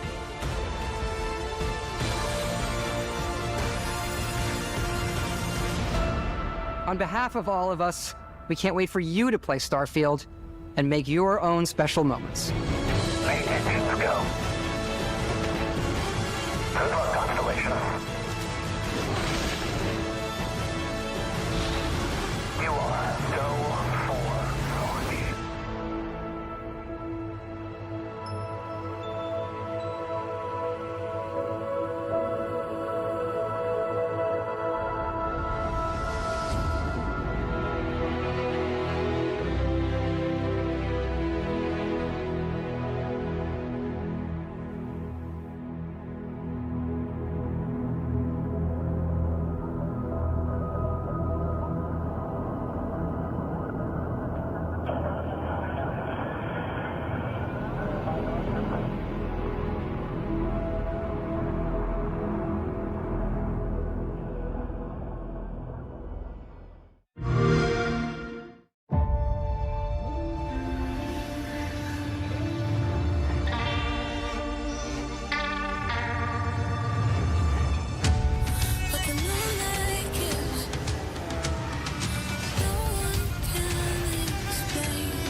welcome back to GameSpot's coverage of Summer Game Fest / Xbox Day.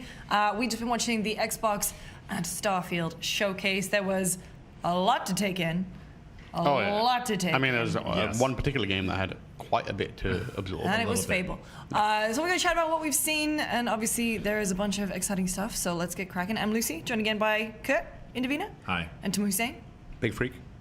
Yeah, the one real narrative from this is there were a lot of big boys and little freaks. Yeah, in the second trailer, there's a big playing boy. In the first trailer, there's a big boy. There's a big boy. There's a big boy and a little freak in one Fable trailer. Back to back.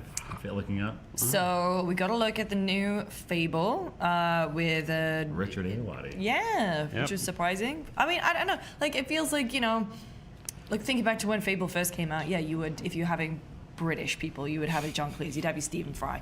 But Richard Ayoade, that's pretty. It makes a lot of sense. It makes a lot of sense. Yeah, in a world where you need a John Cleese kind of character. I was hoping they just fill out the entire cast with as many British actors as possible. Just turn it. Philomena Kunk. No. Matt Berry. Fielding. Philomena Kunk. Philomena Kunk. All of them. I want Philomena Kunk. I want an entire side quest. Taking on the history of Fable across the land. Yeah. But what do you think of it? Oh, dude, honestly, I was like shaking at one point, and like it's not even like there was like any specific game that it was announced that I was like specifically excited for, but like I was like just jazzed to see a series of like really cool, really polished looking ideas. The biggest concern, of course, is like all of them are 2024. There's no specific release dates for any of it. But even right before we started this in the pre-show, I was like, there's certain studios we haven't seen anything from, like Compulsion Games, who did We Had a Few. And that was like the second game that they showed. And so it's just like, it was like validating to see like some of the things that have been in the shadows, like Compulsion. We finally see Fables, which has like a way different art style than the original games in the sense that's like more grounded. I thought it was awesome. Like I like genuinely had a great time. Yeah.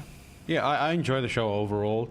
I think what Kurt said still kind of stands, and it was something that we were concerned about going in, and it holds true now. Is like a lot of the stuff that we saw was no release date next year, that kind of stuff. But having said that, you look at the wrap up at the end by Phil was clearly the brief was just remind people what we have coming this year, and it's Starfield. Yeah, and like that alone is enough to kind of create and carry some momentum forward, which makes a lot of sense. But they also have Forza, they also have a few other small things, and new Xbox is coming out. So it feels like I don't think that the kind of the expectation in what we wanted to see, how we wanted them to lay out their roadmap and their vision was met, because it's a lot of games that we know exist but don't have accurate release dates. But they also create a much better, more encouraging kind of prospect for the immediate future of Xbox, which I think is like, it's not one of those things where people will look back at it and be like universally like they nailed it. But I think it's one that people look back and go, they did what they need to do, and I think it's a much better kind of clearing of the table than I expected it to be. Yeah. What about you? I mean, I liked it overall. I think there was some really, like, just a lot of interesting stuff in there. The one most excited for it? In terms of, what, Fable or the whole showcase? The whole show. Oh, it's the whole show? Oh, yeah, I'm excited about it. I thought it was great, yeah.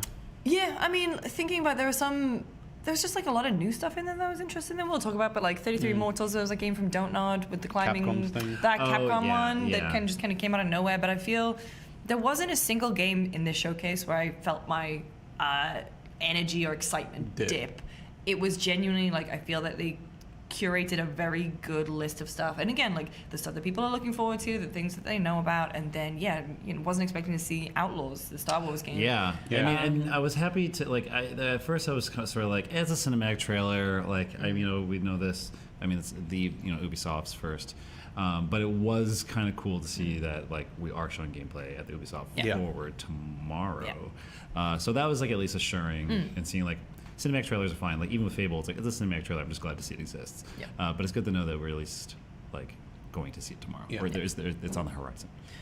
So we saw Fable obviously at the very beginning, and then we saw a brand new one from Compulsion Games, which is South of Midnight. Very cool looking art style. In engine. All in engine. Another big lad and small character. And with a possum. On a shoulder screen. I mean, like we know next to nothing about what that game is. Like what it means, but like it's a very striking art style and tone piece, which is a good start for Compulsion, and it plays to their strengths. They did the same with their previous game. It was like striking in ambience and visual imagery and iconography and that kind of stuff. So they clearly are good at that. They just need the gameplay to hold up its side of the bargain, which was something that, you know, We Happy Few was a little tricky with. So the hope is there that element of their team and design has grown, while the other, you know, visual stuff remains as cool as it looks in that game. Yeah. But speaking of gameplay, and not to jump a little bit. No, please do. I was going to say, I'll probably not talk too much about Star Wars because we'll see it tomorrow. Avowed. Yeah, Avowed. I feel like I was warmer on Avowed than everyone else because, like, for me, it's, you know, it plays into the fantasy shit that I love. And so I was. I just like Obsidian, you know, with Outer Worlds. It's like it's cool to see Obsidian like on their own trajectory, being able to do like more heady, like big RPG, like first-person RPGs, I mean, of course, we didn't get like Fallout New Vegas or any of that jazz, but it's cool to see like their take on high fantasy, and I could only like assume it's going to have that Obsidian like flavor of writing and like, which makes me excited for it. And it's interesting because like I'm more of a grounded fantasy dude. That's you like Grounded? That's a good game, yeah. I'm more of a I can't come up with another word. I like Skyrim, which is a more like I get what you mean. Yeah, high fantasy. High fantasy. But it was cool to see. I thought Outer Worlds was so cool, and like I'm interested to see if there's like that sort of carryover of like. So the thing that I'm interested in Avowed, a lot of my interest or excitement comes from the pedigree of the studio it's coming from. I didn't see anything there that kind of really distinguished it from other similar types of experiences or anything that made me think, oh, this is why they're making this game. With Outer Worlds, it was like, okay, it's that kind of RPG, but it's got a humor to it, and it's got a kind of a writing style that's very immediately obvious that what they're doing with it. Whereas this kind of like being as reductive and as harsh as if I had to, like it felt generic, like it felt like generic fantasy game, which is I almost certainly think that it's not that, but I don't think I walked away knowing why I would want to play that game. You know, there was no distinct. I can't sum that up in a way, in one sentence, in a way that makes it exciting and different from a Skyrim or well, you see, my answer to that would be spells and shit. You know, so but like, that's what I like. How many games have spells and shit? I think it's like for me, it comes from the perspective where that I'm looking at the team, like. The jockey, and so I'm not betting on the jockey. I'm betting, or I'm not betting on the horse. I'm betting on the jockey, sort of deal. So I feel I see that's where like the excitement for something like that comes, where it's like, sure, on paper, I agree with you. That's just like if it was probably by any other studio, I'd be like, that is a fantasy game. But I know at least like the track record of the company or the studio who's making it are filled with interesting. It's the pedigree of the studio, which is what I said. Like that's why I will pay attention to it as opposed to write it off completely if it was some random other studio. Right. But it's just I think that trailer could have been a lot more exciting. Yeah, sharper and shorter and more to the point. And like tell people why they should care. There was nothing to tell me like why I should care. I'll still play it, and I'm still excited for it. 33 Immortals, the brand new game from the Thunderlords team, previously on Spiritfarer.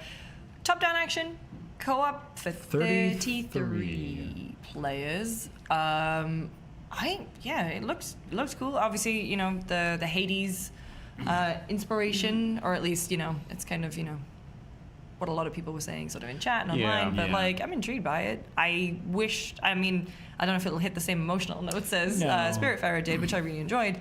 But it looks interesting. I mean, I guess this might, you know, this is me just, this is assumption, assuming, you know, like so much of what a lot of these studios, or I feel like specific to Xbox and Game Pass, is like filling out that catalog in an interesting way. And, you know, like that, I agree. It's just like, oh, this looks like Hades with the art style and like aesthetic of Spiritfarer. Maybe it won't have, who knows, we might be crying our eyes out with 32 other people while we're. Three of my friends were dead. Yeah. But it was one of those things where it's like, again, it was like, Spiritfarer was like a surprise hit for me. Like, I did not think I would care about that game as like a sim game. I was like, I'll try it. The art style is cool. And it's that like, well, the studios took me off guard before. So I'm like willing to see what their take of this is. But on paper, it's like, again, I probably wouldn't go out of my way for 33 Immortals. Game Pass. But it fills out the Game Pass catalog. You can load it up, try it. Give it a go. We talked a little bit about Persona 3 Reload.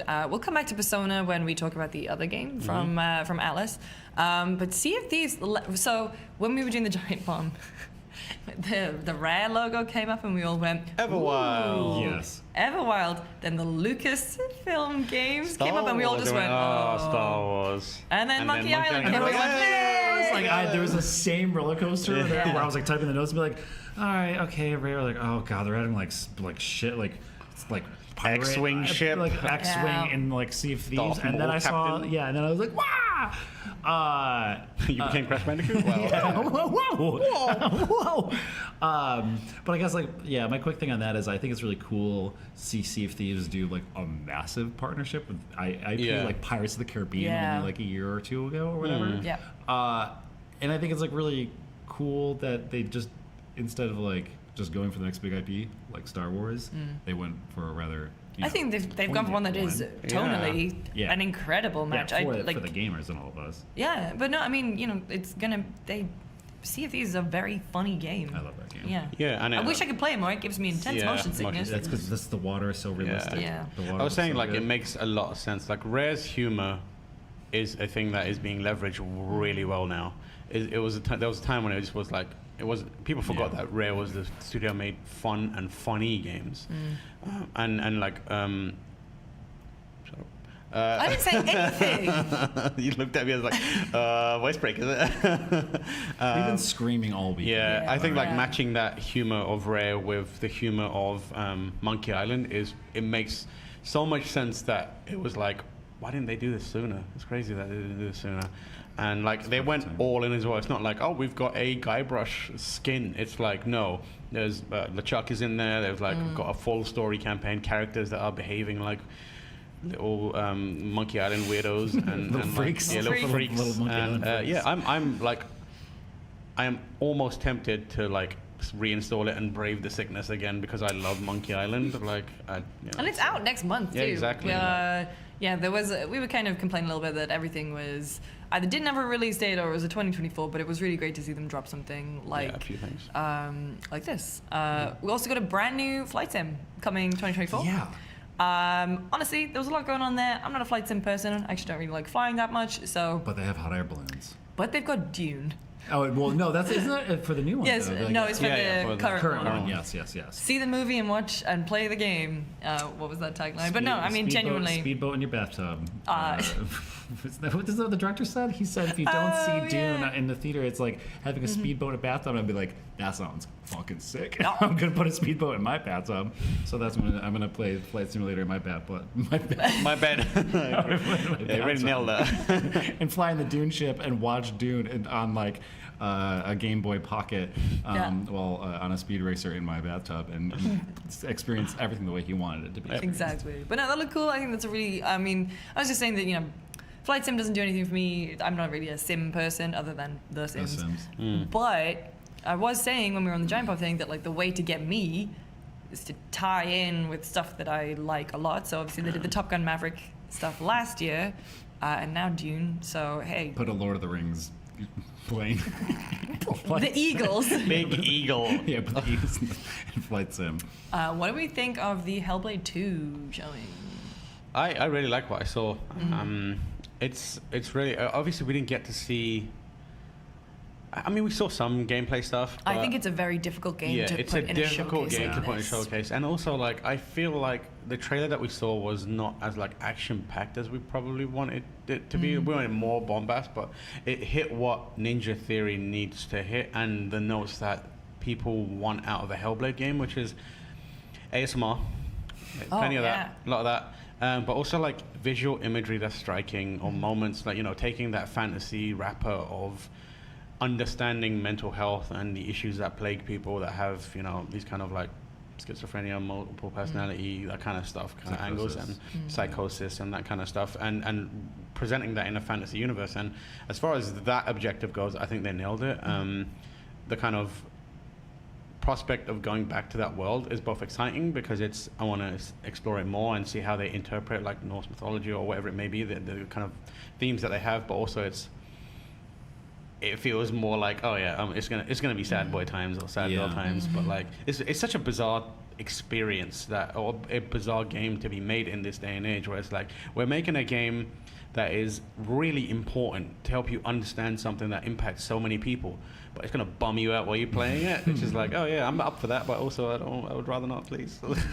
It's been one of my most anticipated games since it was announced, alongside the announcement of the Xbox Series X. Like but it's one of those things that like seeing that trailer is like is a similar feeling that I think we get, that I've gotten for the past couple of years of seeing, is like, I know, like I'm ready. Like there's nothing you can do to like that won't make me play that game at this point. So like the only thing I got like excited about, and this is like the nerdy cinematographer in me, is that like they're like actually making anamorphic and like using like an anamorphic simulated lens. So like the flare, like, you know, the bokeh is a certain way, and I was like, and the last time a game did that where people got upset was The Evil Within. Yeah. Oh yes. They patched it out. So stick to your guns, Ninja Theory. Make it anamorphic. The world is ready for it. That's what I'm saying. So yeah, and we'll be ready when it comes out in 2024. Yeah, that's the thing. Everything's 2024, but I don't think we had a year attachment to that game. It just said 2024. But I mean, even before it, it was like when it's ready. Yeah. Coming up on my personal highlight of the show, Like a Dragon, Infinite Wealth. What a Austin Powers ass trailer! Oh my god! I loved it. As soon as I saw my boy Ichiban wash up on the beach, I was like, what's he up to? What's he doing now? Hanging out with his dragon.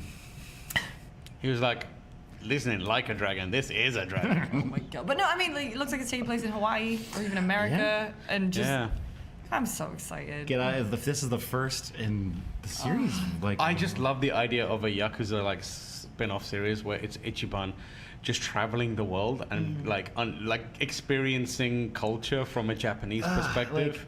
Well, I love the way that even when you play Like a Dragon and there's the American guys, like, hey, boy. But this is the one thing that this trailer didn't show, is that like we know that in this game, Kiryu is supposed to come back with different hair, but like how is that going to play into them? Are they collectively going to Hawaii? I mean, like, is the man who erased his name? That's like the setup for that's what I understand. Like, yeah, that's basically. He's like Kiryu, and he's like, no, that's not me. No, I have silver hair.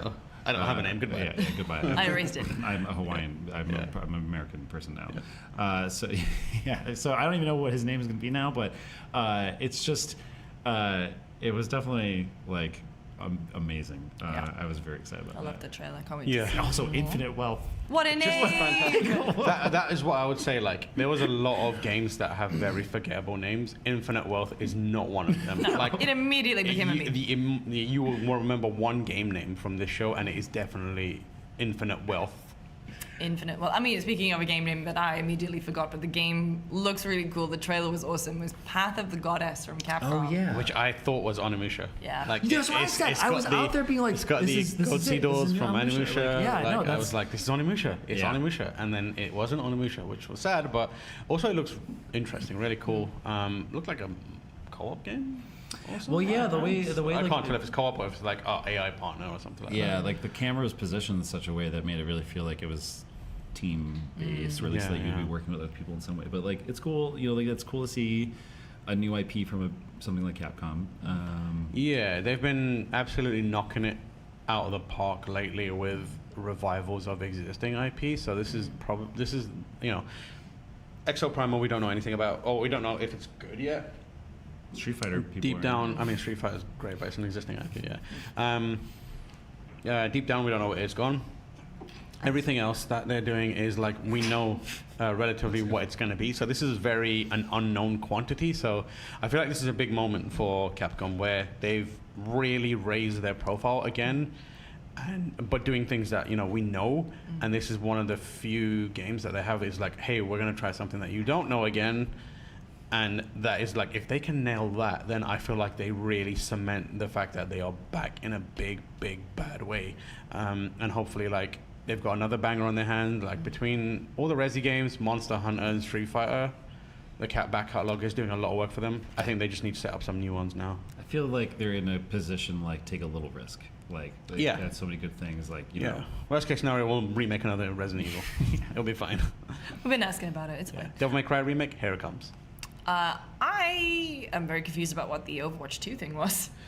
Yeah, it was. I think it was that. I feel like if they'd shown that when they announced that story missions were going, it would have maybe lessened the blow. Yeah. I mean, it is what they said it was. Yeah, it is, right? but I don't think maybe it wasn't communicated well enough at the time. But there was something about having a visual and kind of still showing people that there is a lot more story stuff.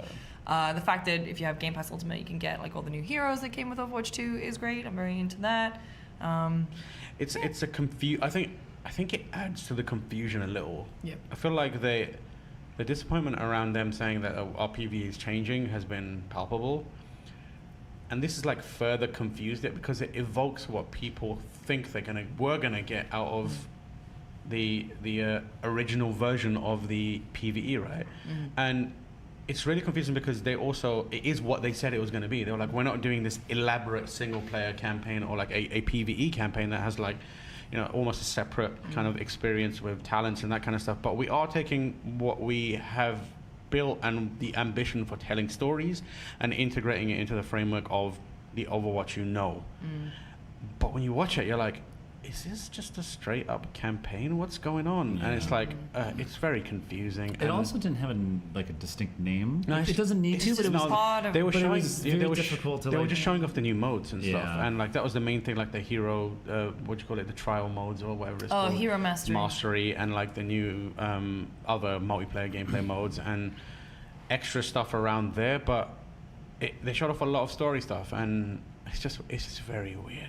Like it's just very strange, confusing messaging, and like Lucy said, like if that was there earlier, it might have helped to be like, hey, we took out the talent stuff that's gone, but we're still gonna tell this kind of story.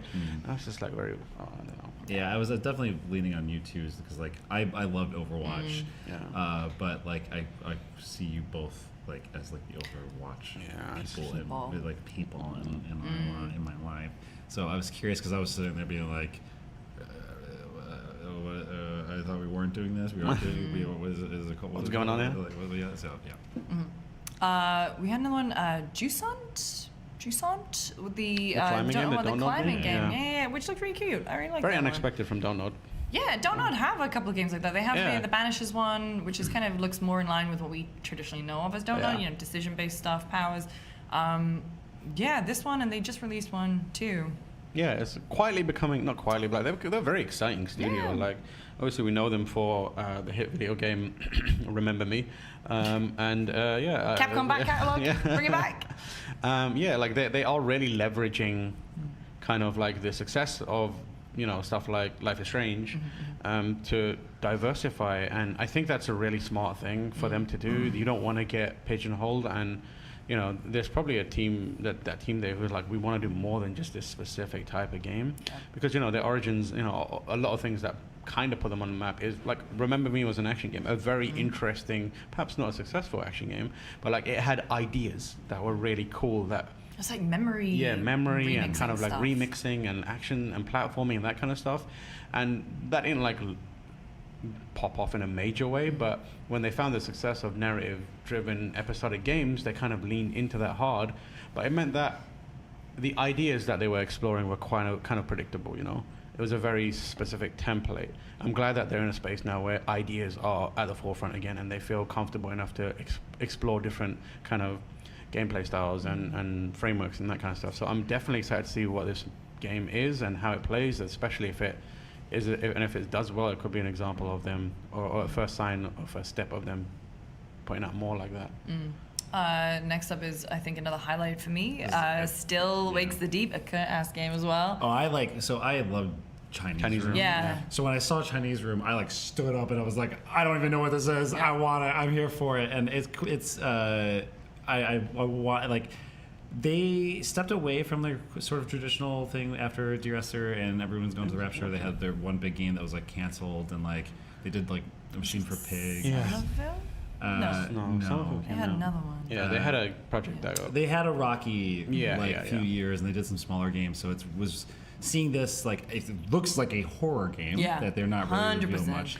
Yeah, but it really is. But I mean, if you think about it, everybody's going to the Rapture as a horror game. Yeah, absolutely. So I was like super excited to see like this sort of return to form for them. And it's really fascinating because, I mean, the team, if it's the same leadership team, they really know horror games. Yeah. They never showed it through a lot of their games, but when we did a documentary series on Resident Evil, one of the people we talked to was senior, kind of like person at leadership role at Chinese Room, and the discussion around Resident Evil, it was clear that they understood survival horror in a way that usually you'd expect only survival horror developers would know. Yeah. So it's exciting to see that they're taking something that they are kind of aware of and know about and are actually making that the main thing now, because that kind of experience could be really terrifying if they get it right. I love how you're like, that's a Kurt game. Yeah, no. Yeah, no, you were in the other room, but I was like, we'll talk about that with Kurt later. Cyberpunk. It was so nice to see Keanu again. I was thriving, especially at the very end when he's just like, the way that he exited like an NPC. I have to go. Really great trailer, I think, from Phantom Liberty. Let me just check something real quick. Oh yeah, really great trailer from Phantom Liberty. I'm excited that it's coming this year. It's coming sooner than I think we all thought it was. The preview window is. Oh, can we talk about it? Yeah, we can talk about it. So we played it yesterday. Cyberpunk, and while it is. Jake has a great preview up on GameSpot.com. Jake and John Luke did impressions. It's also up on the YouTube channel. We played it yesterday. We played an hour and a half of it, an hour and a bit of it yesterday, and it is pretty comprehensive. Like the thing that they're not talking about is how much the game has they're focusing changed. on Idris Elba and like the new area, but they have. This is going to sound real cruel, and it's going to sound like kind of maybe a bit clickbaity, but I think they finished the game. Like, this is the game that clearly they wanted to release, and it shows immediately. Because the things that you are like, why doesn't this make sense? Or why is this so weird? When you play the original, and then you think, this is CD Projekt Red. They know how to make these games. Like, this is a very strange decision for them to do. You play this game and you're like, oh, you basically had to get it out, and this is the solution to getting it out quickly, and now that you're going back to like build on top, this is the original vision for what you want. And it's all kind of like exemplified by the fact that in the original trailer they showed V leaning out of a car firing a gun, and like it was that cool as fuck car combat. That was not in the game that they released. It is now. You can cars have guns. You have car combat. There's built in now. Guns on cars, so you can like, and there is a full like 5-star police system again that works. Where it's like if you get to the 5-star level, like Max Tac will come in and drop like crazy powered enemies that you have to fight. They made the melee work like pretty much every major system. Has they said every major system has been touched in some way. And it is like the swords, for example, the katanas, like it was so annoying using them. They've added like an air dash, so like you can like dash in, sword, out, and it's like it feels like the game that they wanted to make and the game that we wanted. We were expecting. Yeah. Do you know if some of those they're all they apply to the entire game? Okay. Yeah. So when I played that, I was like, I'm stopping my current playthrough, and I'm gonna wait because it's like they've rework the way you upgrade. They rework the way you unlock abilities. The skill trees. Armor is now in your skin rather than specific. In your thing. Yeah.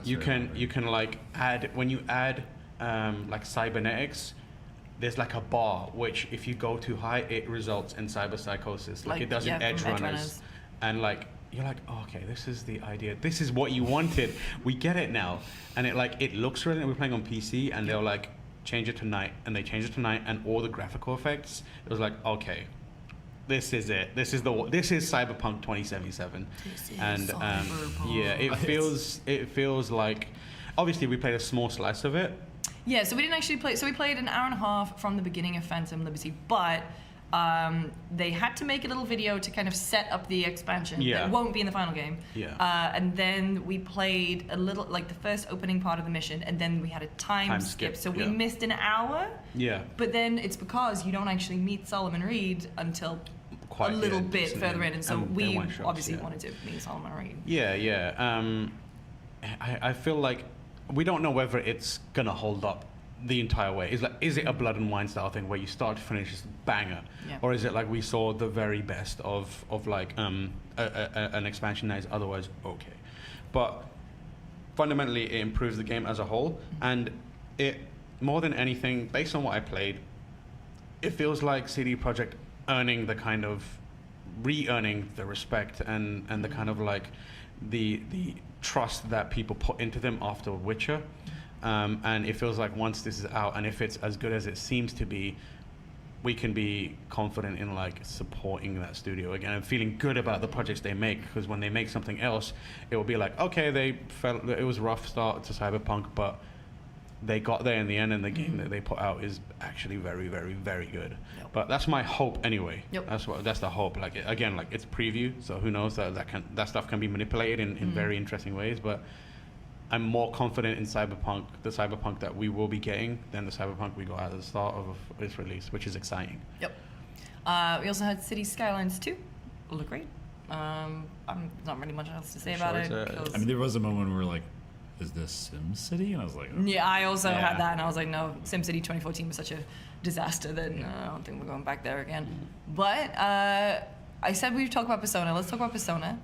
So, Metaphor ReFantasio, from the creators of Persona 3, Sounds 4, like 5. a JoJo character. Sounds like a JoJo character. These damn names. Yeah. But like, so is this the fantasy game they were working on? They don't had a lot. know. Yo, Johnny is giving me a thumbs up. It's the fantasy game they were working on. What was it? Was This is Project. Oh, and that would make ReFantasio. Yeah, ReFantasio. Yeah, it makes sense. But like, I think the initial reveal made it seem like it would be more like a Dragon Questy style. Like, hey, we've got elves and shit. But it's like, hey, no, we've got Persona shit going on in here. We've got bonds and elves. Also elves. It had bonds, like, so. Day system. The whole. It feels like what they've done here is like, we are known for Persona.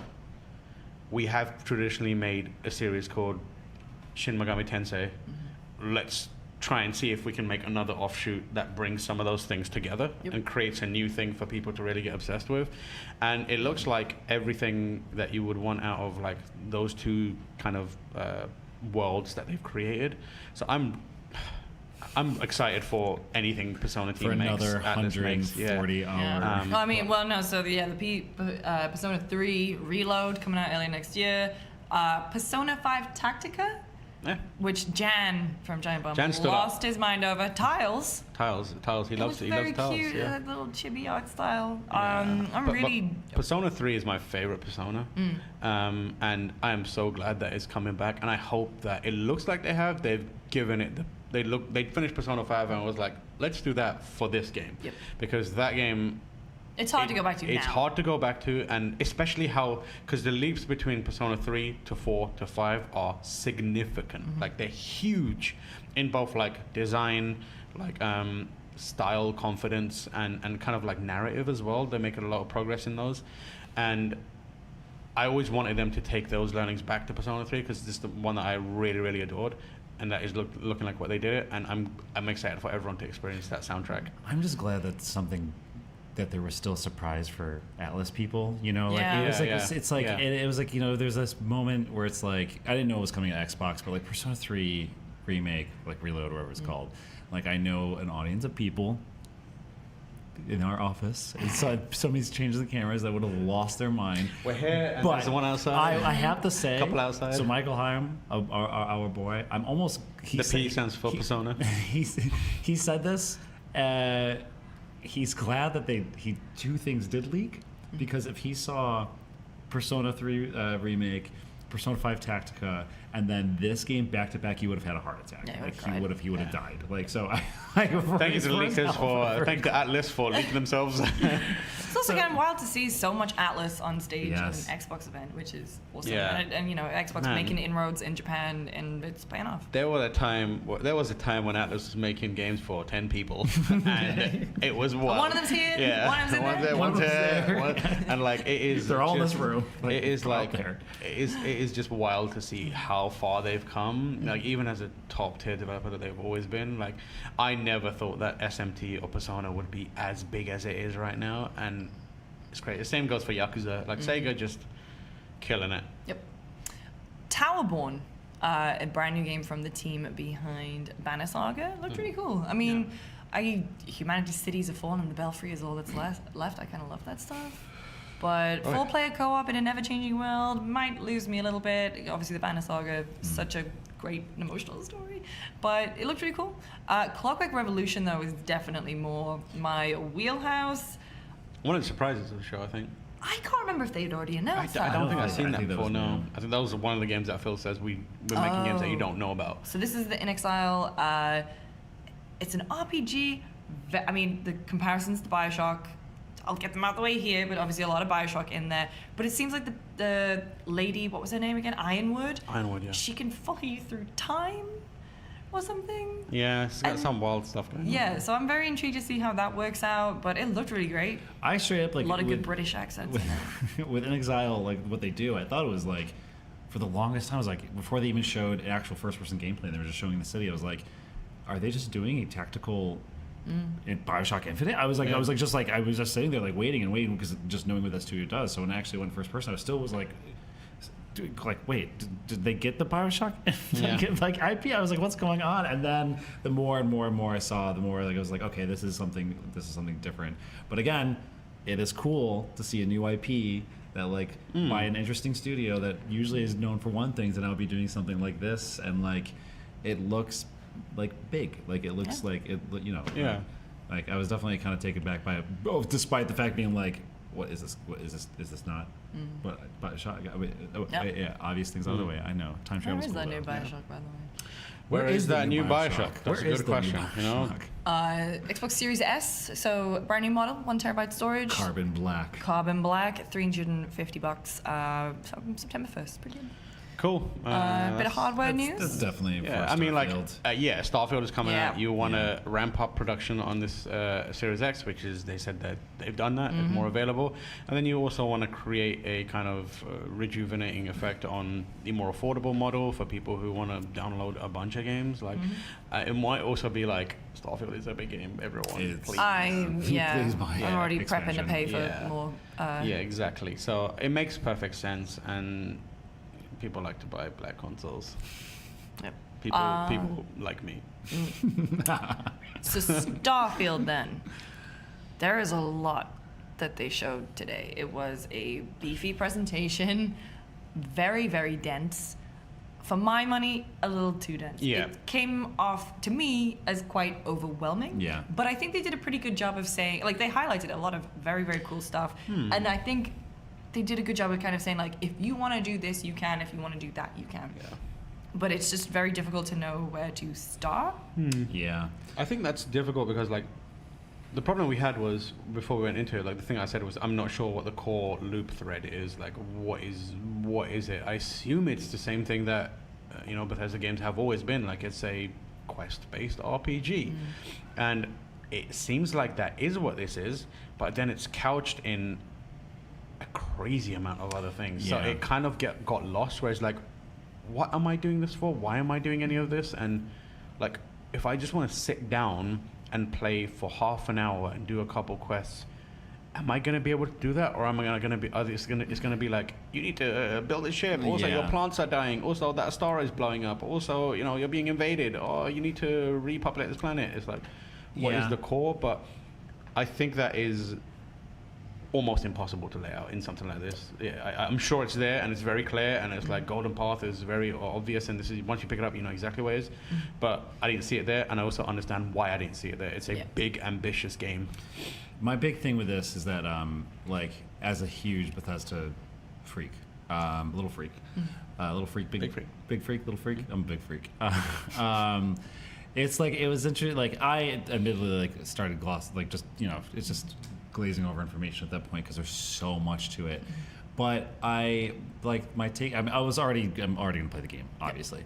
But like the takeaway was like, Skyrim is a game that has lasted 10 years, and like it just keeps going and going and going. And it's like Starfield feels like a game they're building for 10 years. Yeah. But the other thing I really, really appreciate is that this is a game that's like, it's good to see a single-player game being built for a 10-year experience that isn't going to be games as service, that isn't going to be like, it just feels like we're going to get a big game. And like, I'm hoping this idea like of building ships and farms and all that jazz, like, similar to Fallout 4, where your ability to like build like bases and towns like stuff. I didn't do any of that. Oh, that's the thing. That's sure where know people did. Oh yeah. So I'm probably gonna build the ugliest, worst ship that just works. Like I'm not gonna care. It's mine gonna look like a disaster. Same with whatever house I build. It's gonna be. Well, actually, I did get pretty serious about my family in Skyrim. My family in Skyrim. Yeah, and I adopted 2 kids. I got a skeever for one of them. They have a room filled with sweet rolls. They're doing okay. Oh, I was haven't visited them in a obsessed little with the bit. dev who said that she just went on sandwiches. She would just raid other people's ships and steal their we were sandwiches. talking about it on Giant Bomb, where I was like, I'm going to become a sandwich merchant in space. But yeah. So the thing that this reminds me of in a lot of ways, and it's a weird kind of point of comparison, but it makes sense in my head, is like, this feels like the GTA Online. Where it's like they build a thing that is so big that they just keep adding to it. And I mean, first story expansion already been announced. Exactly, in the and edition. I feel like GTA Online is a huge runaway success. It makes an ungodly amount of money, and the foundation of it is when it first came out, people were like, "This sucks," and then Rockstar just went in and just kept adding to it. And by the time they were done, like not even done, by the time they got to a point where people were paying attention, it was like, this is an incredible, like, all-consuming experience where you can be a weirdo street thug or manage a club or whatever it may be. And it feels like this is the goal and the intent for Starfield as well, but the baseline is going to be a much higher quality. So people come in and a lot of that stuff is already there. And then the next 10 years is going to be like, hey, we added 100,000 more ship icons or like ship parts for you to make something crazy. Oh, we put a new planet here and it's got this kind of vegetation and that kind of stuff and these weird little creatures and et cetera, and I feel like the 10-year plan thing is going to definitely pay off. Yeah, I mean, I was impressed by it, and as we said in our pre-show, I saw the first trailer and I was like, wow, I'm gonna play that. And so I was very surprised at how good it looked. I agree. I agree. I mean, there's there is a certain style you come to expect with Bethesda Game Studio games. Sandpaper textures on everything. Yeah, everyone's looking a little bit more angular. But no, I thought it looked really good. I'm really intrigued by the Constellation as a group that you join, and like that being the thing that I assume punts you into space and kind of do your exploration. But like, I'm also just kind of excited for a non-online sort of chill maintenance sort of game where I just have a little farm or I go explore and I go to this planet and I start scanning things, because I missed the window on No Man's Sky, and there are so many changes that have come to No Man's Sky. I think we tried to get into No Man's Sky in the past year, and it still is just sort of like a kind of daunting but also like vacant sort of experience. I know people say like that's really kind of part of the point, but but I guess that's not the thing I want out of it. So like, and I admit when I saw it in this, when they're like showed mining, I was kind of like, ooh. Yeah, when they showed mining, but then I think for me where it all kind of came around and came together was the weird and quirky sort of side stuff, and they were teasing the dude from Oblivion, some of the other characters that just kind of popped up, and just some of the weird things that you can do as a player. That's what interests me, because I feel like from Bethesda Game Studios at least, that was how I loved playing Skyrim. Yeah. And so I'm stoked. We talked about it over there, but it was like, imagine being one of the people who crowdfunded Star Citizen right now and being like, we still don't have that game, and Bethesda has made the thing that you've been making for many years already. That must be annoying as hell. But also, like, the thing that impressed me most was like, it's so many games, so many ideas, so many like systems, and all of them look incredible incredibly polished. Yeah. Like in the past, you could watch a Bethesda game trailer and be like, that looks rough. Like the shooting looks rough, you know. The shooting looked really It looked fun. like if you had like cut the shooting sections out and said this is the new Call of Duty, you'd be like, all right, they're doing another sequel to Infinite Warfare or whatever. And it looks on point. Same with like the building. That looked like it could have been, I don't know, like some EVE Online thing. And like the mining and destroying ships is hard space shipbreaker style, you know. It's very, very comprehensive. It was like sick to see in the combat, like shooting those like ice canisters that like create those Oh, giant yeah. like icicles, and then like jetpacking up. Oh, And, like, yeah. When they got me, it was like, oh, if you shoot in zero gravity, you get pushed back. yeah, and like in I mean, you know, like I'm just assuming this because I'll make any excuse to talk about developer machine games with Wolfenstein 3. I assume they just like gave them a call and be like, you can make this feel good, right? It Like, definitely looks like their thing. yeah. I would not be surprised if they were like, oh yeah, we had all these people on it. The thing that I'm thinking about now is like, it is space. It is space. I think that what I want from it, I don't know if I'm gonna get. It looks comprehensive. It looks huge. It feels like a space life sim. But is the mystery or like the intrigue or the kind of like the weirdness of space going to be represented? And the game that I think about that does that incredibly well is Outer Wilds. Like every time you go up into space, it is like a mind-blowing experience when you approach a planet. Like there's planets in that game that are like baffling until you spend time on them, figure out how it works. And is that going to be the case when you approach a random planet in Starfield, or is it going to be like, we've got different kinds of freaks here, and like, you know, it's a Big freaks, sand little planet, freaks. and like also like we need this kind of stuff done? Or is it going to be like, I don't understand how the kind of like thermodynamics or the gravity of this planet works. I don't understand how to get around it, and then you try and figure it out over and over again, and you're like, oh, this planet is connected to that planet over there. I need to get over there. I need to slingshot myself around that planet and get, like, is that kind of wonder going to be there beyond you're just going out into a place and then coming down a new place and then do the shooty bang bang, whatever it may be. I hope that they have that kind of like, space is dangerous and mysterious and weird instead of like The final frontier. Some might say. yeah. Instead of having like a very much like a almost like colonize this bitch. Overall, then let's wrap up. I thought it was actually a pretty good showcase for Xbox. I think it was a really great variety. There was a lot of stuff in there that ticked a lot of boxes for me. I hope that that's kind of helped change the tide for like the start of the year that they've had. It remains to be seen. But like, I just think it was a pretty great showing. I just think it's neat. Is it because my voice is gone? I sound like Marge Simpson. Oh, I just think it's neat. No, I thought it was a pretty good showcase for them. I could maybe do with a little less Forza stuff, maybe a little, you know, like. I mean, they are very popular. Like those that. games we know are just going to be good, but they are for I think maybe that- like a very specific. I think the thing that I could do without in the Forza part is where Ford people, it's like, we have done a Ford. This Ford Chevrolet. is cool. It's like, just show the racing. When GM Motors I know there's took people the out there that are streets. like very excited about Chevrolet or whatever, but like, is this time for you to like plug a car company? Gasoline. Probably not. Yeah, it's like. But I also think, like, in terms of the showing, they had weird little games that I don't think would have had. Weird Little Freaks. I mean, they had weird little freaks in them, but no, like weird games, like, you know, the new stuff from Don't Know, this, like a really great showing for the Chinese room. Yeah. I think it was great. It kind of got me excited because as well, I think it was paced, and obviously all the stuff with Sega Atlas. Like, it's really cool to see a Japanese studio kind of going all in with Xbox for a change. And you hit on something there very briefly that is worth talking about, which is actually the format of the show, which is something that people pay attention to a lot more now. It's been a point of discussion for the last few days, weeks, months, years. It's the pacing of it, as you just said, like was, I think, immaculate, like really well done. I didn't feel bored by how long things are going or like segments entirety that felt pointless or superfluous. There were parts where I was like, this game isn't for me, but I never felt like I'm disengaging because of the format of what we got here.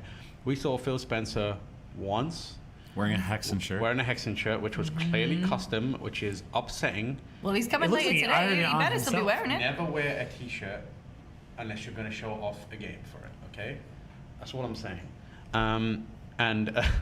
And we saw Sarah Bond at the start, and then Forza Man in the middle. Was it? Great. 3 you had the people. world. You had the world premiere voice. World premiere voice was in there, and it was like paced really well. Yep. Didn't overstay its welcome up until the bit where it was an hour-long section on one game that went on and on and on. But like that is what At least they set it up with Xbox. Yeah, and this is the clearly they put the Starfield trailer in the main thing. Yeah, yeah. To be like, okay. That's not a that's not a, which did feel. But then you know when they said they were doing a deep dive on Starfield, they meant it, and I feel like as a viewer, not a dig at all at the format. Like that was the point where if you felt like this is too much for me, or you could bounce very easily without missing anything and getting formal for it. So like props were due on the construction of that press conference. As far as how it was to experience a press conference start to finish, I thought it was exceptional. As far as the content itself, I thought it was very good. As far as what it means for the future of Xbox, I thought it was good. Could have been better. 2024 is going to be the real, Well, but the problem is, what you just said is what a lot of us tend to say, like 2022 is going to be the year. It's going to be my year. This is my year. But I mean, I think for now we just Starfield is going to be. Yeah, I think that's going to hold. Yeah. I mean, if it comes out right, if it comes out, expectations have been wonky this year, but. Like, my thing with the showcase is that it was very balanced. It was very clear. There was questions I had going into this that were answered. Like, it was cool to see a game from Compulsions. Don't know what it is, but I was just cool. Like, okay, good. They're doing something. I was able to see a game like Avowed that wasn't just some pre-rendered, trailer that showed up. Like, it's stuff like that where I was just like, I had questions. I got answers. There's like, of course, certain things I didn't get to see, and that's fine. But I saw Phil Spencer wearing a Hexen shirt, which always made me be like, if he was wearing a Phantasmagoria shirt, I would have flipped this table, I would have jumped out a window and come right back up. You fly? Yeah, it's on the 21st floor. In your reality, but Alan Wake. But I was again, it was one of those things where it was like. It was just good to see a clean, concise, well-paced show, and I had questions that were answered, and like things that like I was surprised by, like Chinese room. Like there was very curt, specific things. I was like, oh, cool. That's me. So I had a good time. Lovely. Well, thank you again for joining us on our pre and post show. Don't forget, we have Phil Spencer and Matt Boosie coming to the Giant Bomb Couch tonight. 8 p.m. 8 p.m. GiantBomb.com, obviously, and also twitch.tv/GiantBomb. I believe we're also going to be streaming that to YouTube too, so youtube.com/GiantBomb. We'll also be back again tomorrow doing pre and post show for the Ubisoft Forward press conference. And I don't know if we're doing it over Capcom, but we will be streaming everything. I don't believe so. Make sure to check out on the website because now we can talk about some of the stuff. There's a more extended chat about the Cyberpunk demo as well as Jake's written thoughts. Alan Wake from Kurt. Alan Wake from Kurt as well is on there. We've got a bunch of other stuff that we're just about to film for Summer Game Fest, which will be very exciting. Can't wait for you to see it. Thank you again for joining us. We'll catch you next time. So long.